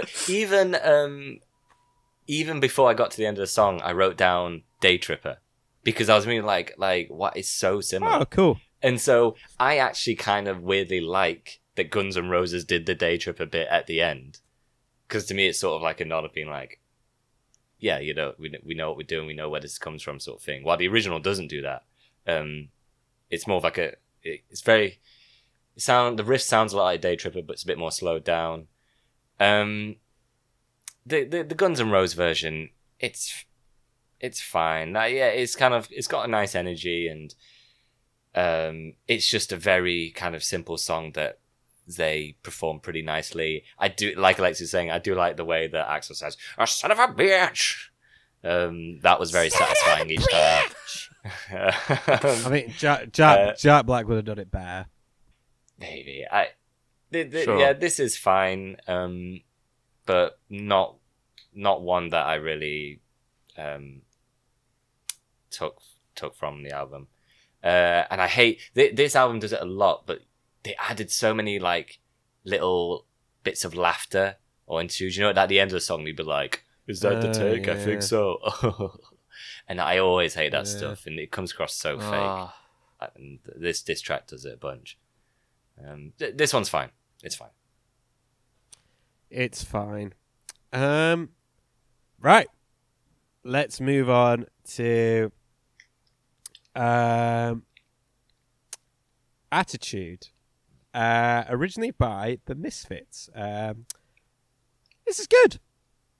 This is good. I mean, this is one of the best, one of the strongest. I feel Duff sings it very well. I think this is him doing a really, really good job. Him showing off his best vocals. Very, very, very, very faithful interpretation. Yeah. With much better production. Again, repeating myself again and again and again, but it is true. And it's very faithful. There's obviously a lot of love that's gone into it. Duff's clearly having a really good time with it. You can tell he likes a lot. He loves a lot. You know, out of all of them, he's probably the one that's most into punk. But this was really good. And there were parts of it where I was just like, God, the Misfits really influenced a lot of fucking bands, didn't they? Because there's parts of it that sound like, particularly this version, because it's got much better production.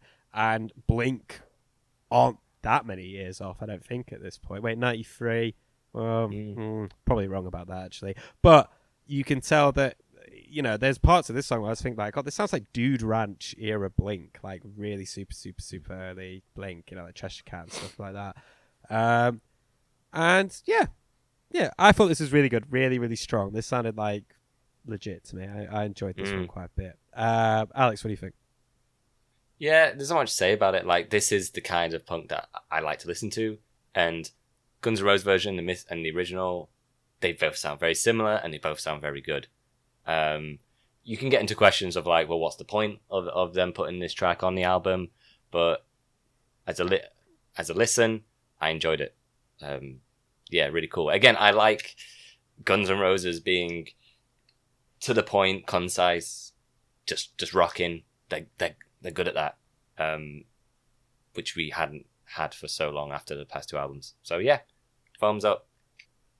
Danny, what do you think, mate? I've thought more about just thinking and listening to you guys now. I've thought more about how I feel about cover albums, and it's just that there's a problem as if we're coming at this critically, and that what it's doing is it's narrowing the scope of what I feel relevant to talk about. Right, so I just feel like I could comment, as I usually do on other albums, on the composition of the song, but I feel like that's not the point here. Now, if you really press me in a sort of postmodern way, yeah, I agree that, you know, any version of a song is in its own way an original song because, right, it's just an artist expressing themselves, blah, blah, blah. But really, especially on an album like this, that practically that's not what's happening. They're just doing very, very faithful covers of songs. And so I just feel like there's less to talk about here, and I think we actually feel quite similarly about this album, but I'm just falling on a negative way of talking about it compared to you guys.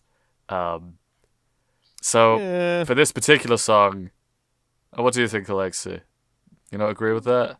Yeah, I sort of agree with it. I think you could fall either side of the track, really. It's kind of like, well, I lean more on like, yeah, this sounds fine.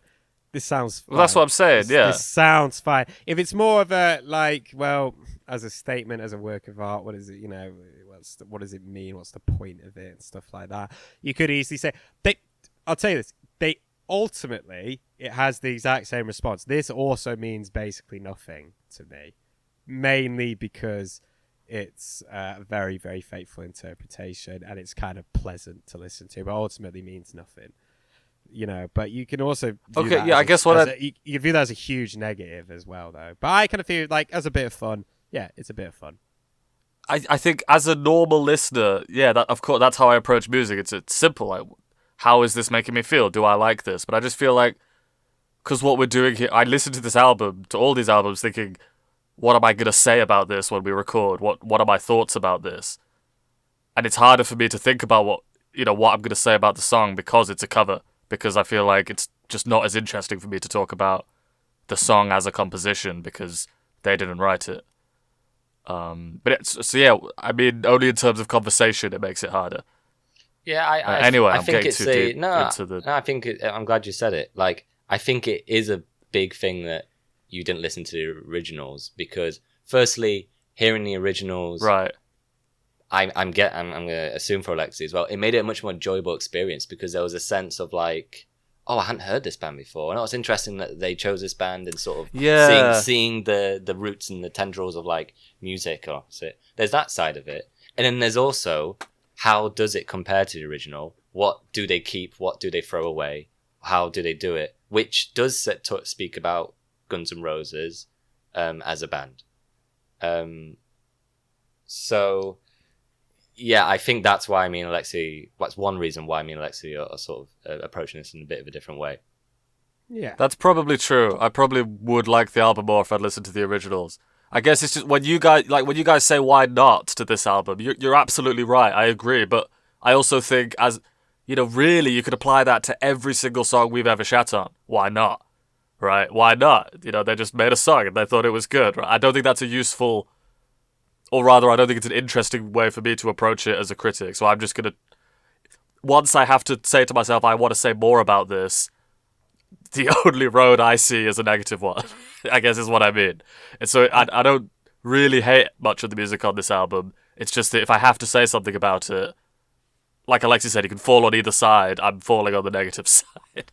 I think as well in terms of the more sort of, I guess, positive. I mean, some of these songs are not necessarily that positive about, but I guess falling onto the, I guess as well in the context of the discography of this band, I find this more refreshing to listen to than the previous 3 records, because I just think they suit this better. And I think it's a nice, maybe that tainted my view, but it's nice to hear less orchestras, less piano, less honky tonk. They get out of their own way a less lot. banjos, less choirs. Yes, they get out of their own way. You're right, and they make things super, super simple, and they strip things back a lot. Maybe a bit too simple. They're just doing very, very straightforward covers. But it is definitely refreshing to hear that, and also there's something about them flexing as just like a 5-piece rock band on this, doing some covers, which is okay. No, I agree with you to the last point. I think there is not nearly enough flexing on this album. Right, I said at the start I want some sick-ass guitar solos. I've not heard that. I've not heard any particularly amazing rhythm work. God knows the vocals are awful. Yeah, that we'll agree on that. That's just. Yeah, I accept that at this point. But I mean more in terms of like the tightness and the playing, and maybe that's not as like flashy, just in terms of more like energy and tightness. We're getting into final thoughts. Anyway, let's try to. Yeah, we are. Sorry, attitude. Yeah, let's blast through this. So, I think. Yeah, I thought Attitude sounded like it's probably a pretty good punk. Again, I gave the benefit of the doubt to the original, but it sounds a bit airbrushed to me. Probably a perfectly good punk song. Once again, I wasn't very into this execution, though. I bet the original's better. Okay. Next. What a load of rubbish. Right, let's go to Black Leather. Which is originally by the Sex Pistols, but it's an odd Sex Pistols tune because it wasn't on any albums, never featured on an album. The only Sex Pistols members that actually play on it. Yeah. It's not Never Mind the Bollocks, or the Great Rock and Roll Swindle. It was actually on a singles collection, and the only members that recorded it were Steve Jones and Paul Cook, the drummer. John Lydon doesn't sing on it. He didn't write the lyrics to it. This is basically Steve Jones's baby, which is probably why it's not really like a Sex Pistols song, is it? This at all, really? Like the subject matter isn't. It's a lot sleazier. It's a lot grimier than something that the Sex Pistols would put out. It's not political in any way. It's not about anarchy. And I think me and Danny are going to disagree a lot on this one. I think personally, I'm not sure about Alex. I think this one plays to Guns N' Roses' strengths very, very, very well. I think this suits them very well. I think that sleaziness and that slinkiness and that griminess that they do really well on Appetite works really, really, really well with this one. I think Axl sounds the best on this one than he has on most of the previous albums, really. I think this is bar maybe You Could Be Mine or something like that. I think he sounds really, really good on this one. I feel like this suits them very, very, very, very well. And of all the songs on this record, I felt this was the most that seemed like Guns were interpreting a song rather than just playing it straight. I felt this felt more like them doing their own interpretation of it. Also, a funny fact about this is that Slash did an interview where he said he thought his guitar playing on this was much better than Steve Jones's on the original, which is a bamboozling thing to say. Not many people go, yeah, we did a covers album, and by the way, our version of this song is much better than the original. It's kind of a dick move, especially when punk musicians really like hold them. You know, that's something very important to punk musicians, isn't it? You know, like, yeah, it's like what the technicality fuck, of their playing. What the fuck are you talking about? Like he doesn't give a shit about that. He don't care about that. That's the point. Alex, what do you think of Black Lava? Well, it is a weird thing to say, but Slash is right, and I think the rest of Guns N' Roses are right here. They do a better job than the original. The original is very strange. At least it's just not what I expected at all. Like you were saying, Alexei. Well, I think the original's like a throwaway, isn't it? It's like a B-side or like it is B-side. It's like a demo or something. It's I don't think it's like. It's definitely not essential, is it? Like, absolutely, and also it's very weird for the Sex Pistols to write what I read as like a very Paul Stanley song. Like the way he sings it, a lot of the song is very Paul Stanley. It's just so strange. Yeah, it's more hair metal, isn't it? It's more like hair metal and like pop rock than. So this is like. This is not one of my favorite tracks on the album, but I kind of agree with you, Alexei, that this was a success for them, in the sense that they took a song, in my opinion, they improved it, and they sort of, they used their strengths and they used what they were good at. Kind of what I was saying before about they don't get in their own way. By doing cover songs, Axl was more contained. He doesn't go off and do weird shit, and I guess that's also can be seen as a negative for like the rest of the band because they're not like bringing in loads of fills and like adding all the stuff. But I thought the guitar playing was really cool, like especially compared to the original. Slash playing behind Axl works really well, and it adds a lot to the atmosphere, the vibe of the track. I'd say I think as a song it's okay, but yeah, I think they executed it pretty well, and I agree with Alexei. Like it goes back to Guns N' Roses basics, at least in terms of like a vibe, in terms of a kind of sleazy sort of Californian sound. So yeah, all right, well done, guys. Yeah, it's weirdly enough, like you All agree, like you're saying, like it. The song is more Guns N' Roses than it is Sex Pistols. Absolutely. Yeah. It's interesting. Right, Danny, what do you think? I wrote 2 words: sleazy, boring. Yeah, I knew this. I knew. So you're right. Yeah, I knew. You're right, Alexei. Right, moving on. Track 11, You Can't Put Your Arms Around a Memory, which was originally done by Johnny Thunders, who was the guitarist of the New York Dolls and had a solo career. Afterwards, I actually do remember what I wrote in my notes for this. I just put, this is not my thing. This is really not my thing. I don't like it. We're going to agree. It's not like bad. I mean, is it bad? It's just proper not the kind of thing that I'm into at all. And I think we'll leave it at that. For me, anyway. I hope he clearly likes Johnny Thunders a lot because at the beginning he goes, "This is for you, Johnny." So. I hope he's proud of it. I hope Duff's proud of it. It's just really not something. I don't like this. I don't like this kind of thing. Danny, what do you think? I wrote one word for this one. I just wrote lazy. And I agree with everything you said, Alexei. Yeah, it is sloppy. I mean, if I was going to go into more detail, I'd say the interpretation is very sloppy, and he sings it badly. He I was thinking Duff sounded pretty good on this record. Yeah, I It's don't like, like the vocals. he's just not a ballad singer. If you call this a ballad, He's not. he's not one of that. He's really not one of those. Alex, what do you think?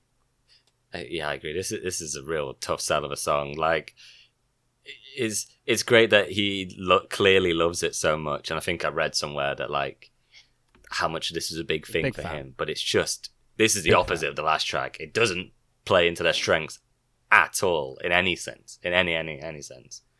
And yeah, it's this for me when you get into like what should be on a cover album, this sort of thing. I don't know, like a sort of love letter. It's a tough sell. Not great. Cheers. No, not good. Let's move on to track 12. I Don't Care About You by the band Fear, written by Lee Ving. Interestingly, another fact: Flea from the Red Hot Chili Peppers was the original bass player of Fear. You didn't know that? Oh shit! Interesting stuff. Wow. Unbelievable.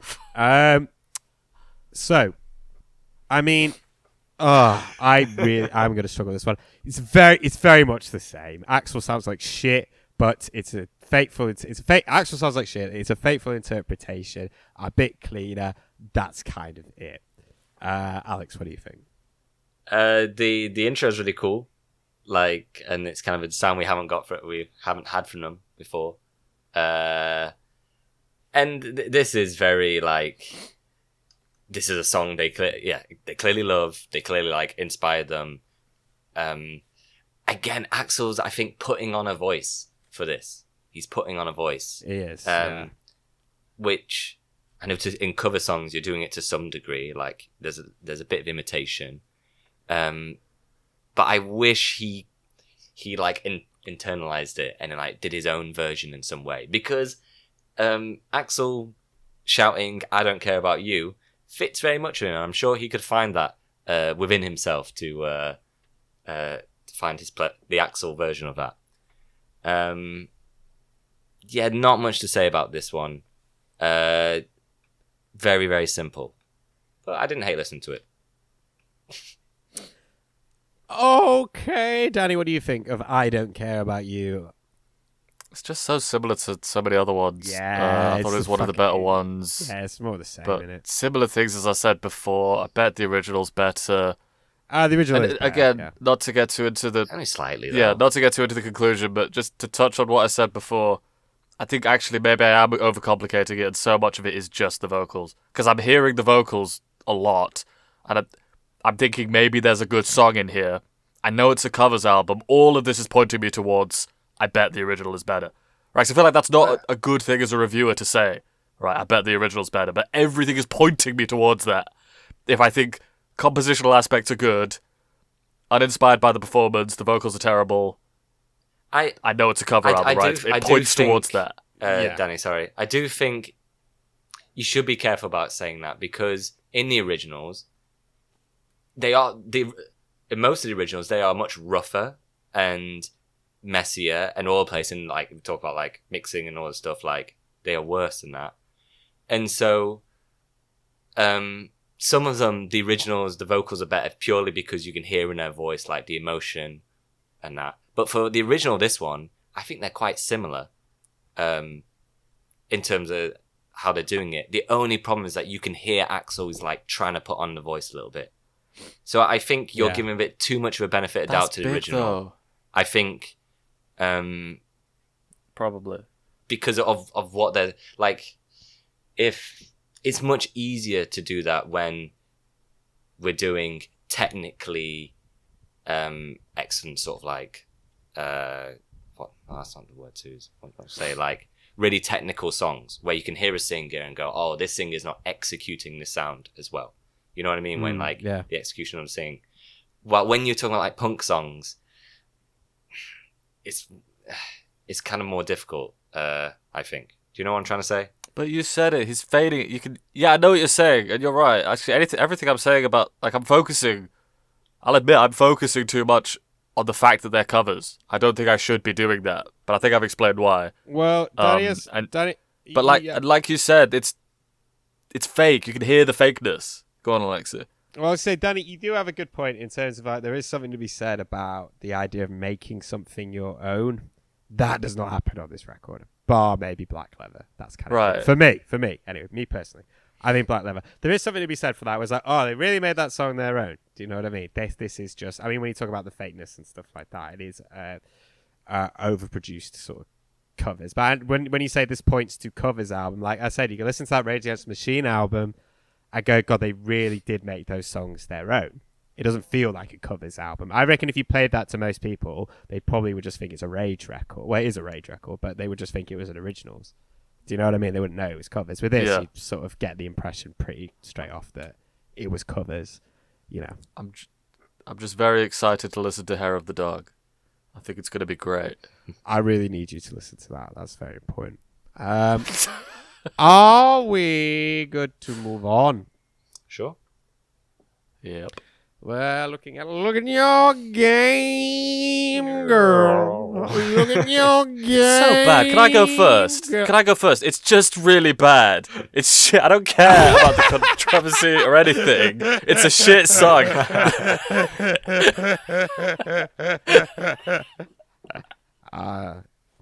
It ends on such a bad note, this album. It's very bad. Yeah, it's a really bad song.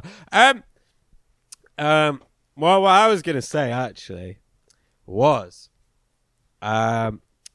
this was clearly done, basically, to be controversial and to push buttons. I'm not offended by it at all. But I don't think actually it warrants a conversation because it's clearly trying to seek attention for no real reason other than just to be controversial and sell records. So in that way, I don't think it really needs to be paid much attention at all, really. And I agree with Danny. As a song, it is not very good at all. And I think it's best just, for me anyway, I'm just going to leave it at that. I don't, Yeah, I'm done. No, I want to say something about not so much about the song, but existing, because it's such an annoying addition. Because, like, as I was kind of alluding to at the beginning, is that, like, if this album, like, if you could just view this album as just Guns N' Roses, they're now very rich and they have loads of fans. They're one of the biggest artists in the world, and they're like, let's just do an album where we're just having fun, playing songs we grew up liking, and then those bands get the money, and that's like an easy day for us, and hopefully a good time. Like, that to me, fantastic. Like, I see all of that as very much an incredible net positive. Like, we can talk about, like, the artistry and, like, what does it mean as an album and all that stuff. Yeah. But, like, overall, for me, that's a really good thing to do. And, fine. Yeah. So then to put this on, because then you're like, oh, well, here's all these artists that we respect and they paved the way for us and all, however you want to interpret it. And then to add this on, what are you then saying about Charles Manson? Charles Manson. Well, I mean, yeah, you are right. He didn't end up getting any royalties though. But if you're gonna give the impression of like, oh yeah, we did this, but if you're gonna go on a press route and say like, oh yeah, we wanted to like help out all these artists that inspired us so much.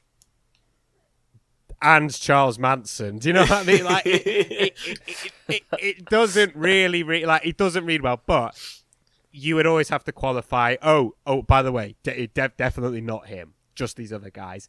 It's just a bad look. And it's only there to be controversial because they had the drum up controversy. It's there. It's currency for them at this point. They have to have something. It's obviously very, very pre-planned. It's cynical, and because the song's not good, and there's no reason for it to be on there. And what did Yeah, you know, the song, and the in song that itself way, sucks. What did you think, Yeah, Alexei, really of bad the Charles Manson version? Because it is an interesting listen. Like, listen to it, it's like, oh shit, like it's just an it's interesting part of bad. history. It's just You not, know what I mean? Right? It's not. It's an interesting part of history, but I don't really feel like I gained anything from listening to it. It doesn't really He reflect sounds him he in any sings way. it much And also, better than look, I'm Axl. someone. Yeah, he does sing it much better than Axl, which is hilarious. If it is him singing it, I don't Credit even know where if it's it's him due. singing it or whether he wrote it and someone else sang it. I don't know. But look, it's like anything else. I will defend, songs that I think bang that are done by horrible people as long as it doesn't reflect, who they are in real life. I'd be like, as a song, it goes pretty hard. Like, but it's just not a good song. It's not a very good song. Yeah. It's completely pointless being on this album. The only reason why it's on here is was to drum up some controversy, and that's pretty much it. And in that way, it's not really worth paying much mind. But you are right. It is incredibly confusing to say we wanted to help out all these bands that inspired us. Oh, but definitely not Charles Manson. Please don't pay attention to that when obviously it's there to drum up controversy. It's a very, very mixed message. Cool. Should we go on to final thoughts? Final thoughts. I think at stretch you could call this a fun little covers album. I think that at a worst it is uninspired is probably what I'd call it, and pretty straightforward. There's some really... I think there's one very, very low point on it. The rest of it's pretty okay. It's pretty fine. I think the thing that really, really works in its favour is it's just nice to hear them playing like a rock band again, which is what they're good at. It might not necessarily be playing to the strengths of Appetite necessarily, but it's just nice to hear them paint on a smaller canvas and not experiment, because they fucking suck at experimenting. They're really shit at experimenting, and they just shouldn't bother to do it. And it's nice to hear them play with a strip back and flexing a bit more as like a tight rock and roll band. And I think it's good. I think easily it should go at number 2. Is that really saying much? Not really, but it is definitely better than Use Your Illusions 1, 2, and GNR Lies. 100%. It's a lot easier to take in. It's a lot easier to listen to. Also, it's a lot shorter than those records. It's 45 minutes, which maybe is a bit... It's probably too long for like a covers album of punk songs mostly. And there's definitely songs that could go off it. Since I Don't Have You, absolutely should go. Human Being absolutely should go. That shaves fucking 10 minutes off those 2 songs. Yeah. But yeah, this is pretty inoffensive, and fine.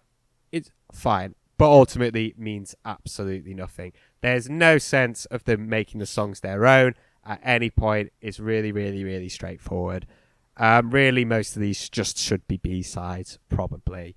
But maybe that says a lot more about the quality of Use Your Illusions 1, 2, and GNR Lies, that by simply doing just some very straightforward covers of some punk songs, it puts them quite happily head and shoulders above those records.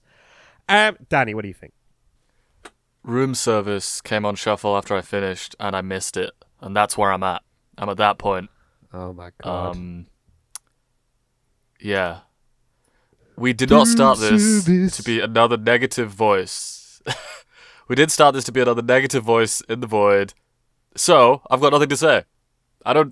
It's useless for me to try and talk about this album. I don't like it. But, again, like, we're just falling on different sides of a coin. Like, you just called it inoffensive in what seemed to be quite a nice review of it there, Alexei. Well, to me, inoffensive isn't a very good review. So, I have nothing to say. I guess I'll accept it going where you suggested for it to go, Alexei. But if I'm honest, in terms of how I feel about it, it's just been... The range of how I've felt about these albums for the past 4 albums hasn't changed much. So I don't really care what order we put them in. To me, this is another one of those. Alex? Can I clarify my inoffensive comment? Yeah. I mean that in the context of... Yeah. I mean that in the context of this discography. Whereas I feel that the previous 3 records are very, very, very offensive. Where to have something that's pretty inoffensive is quite a significant compliment. Yeah, it's tough to review a covers album. Like, I'm not quite sure the best way to go about it and how to properly compare it to others. I'm glad. It sounds like you guys aren't too happy with it, but I'm glad we did this. Like, for me, this obviously it's a nice break after the very long albums, and it's a very different sort of sound. But also, when we're doing this, we're trying to figure out like a narrative throughout the band and like the band's story. And this is like a good reminder of kind of how weird a band Guns N' Roses are. Like, to go from this sort of like punk scene to then create this very, sort of huge rock metal sort of sound, a genre defining sound, to then they very much want to go to this theatrical, big, cinematic band, of all the stuff we heard on Use Your Illusions and all like the grandiose stuff we got. And then to have this as a reminder of like their roots. And I think it's very interesting and shows a lot sort of how much they've kind of lost touch of their original sound. In terms of ranking it, I can put it in 2.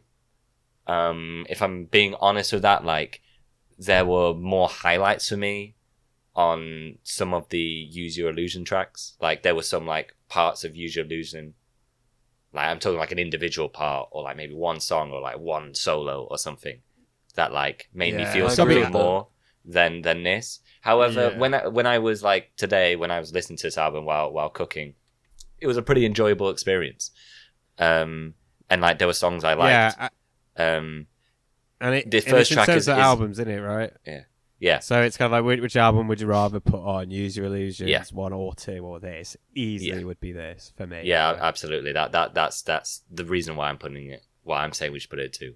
And the first track is annoying and irritating. The last track is frustrating for the reasons I said. And then the what's it called? Hidden Bodies? What's that track called? The one in the middle that's really confusing. Human beings, right? Human being. Yeah. Those 3 are low points, but the rest I enjoyed for the most part. Other than a few eye rolls. So yeah, I'm saying we'll put it at 2. Rock on. Rock on. And there. Wow. Cut the podcast there. What the hell are we going to sing? Rock on. That's it. Use your... Look at your game, girl. Oh, maybe we shouldn't. No, let's not. Mate, should we do a hidden track? Should we all just be silent for a few minutes and then okay, Spaghetti Incident goes in at number 2. Next time, we have the final album in Guns N' Roses' discography, and it's a big one. Chinese Democracy. It's a big one, which I'm looking forward to getting into. I'm looking forward to this more than any so far. Yeah, absolutely. I'm curious about this one. I am very, very... Because I used to own it. I used to own Chinese Democracy. But I don't think I ever... a bit of it. Yeah. I don't think I ever listened to it all the way through. It's fucking long. It's really long. Right, what are we going to sing then? No, look at your game, girl.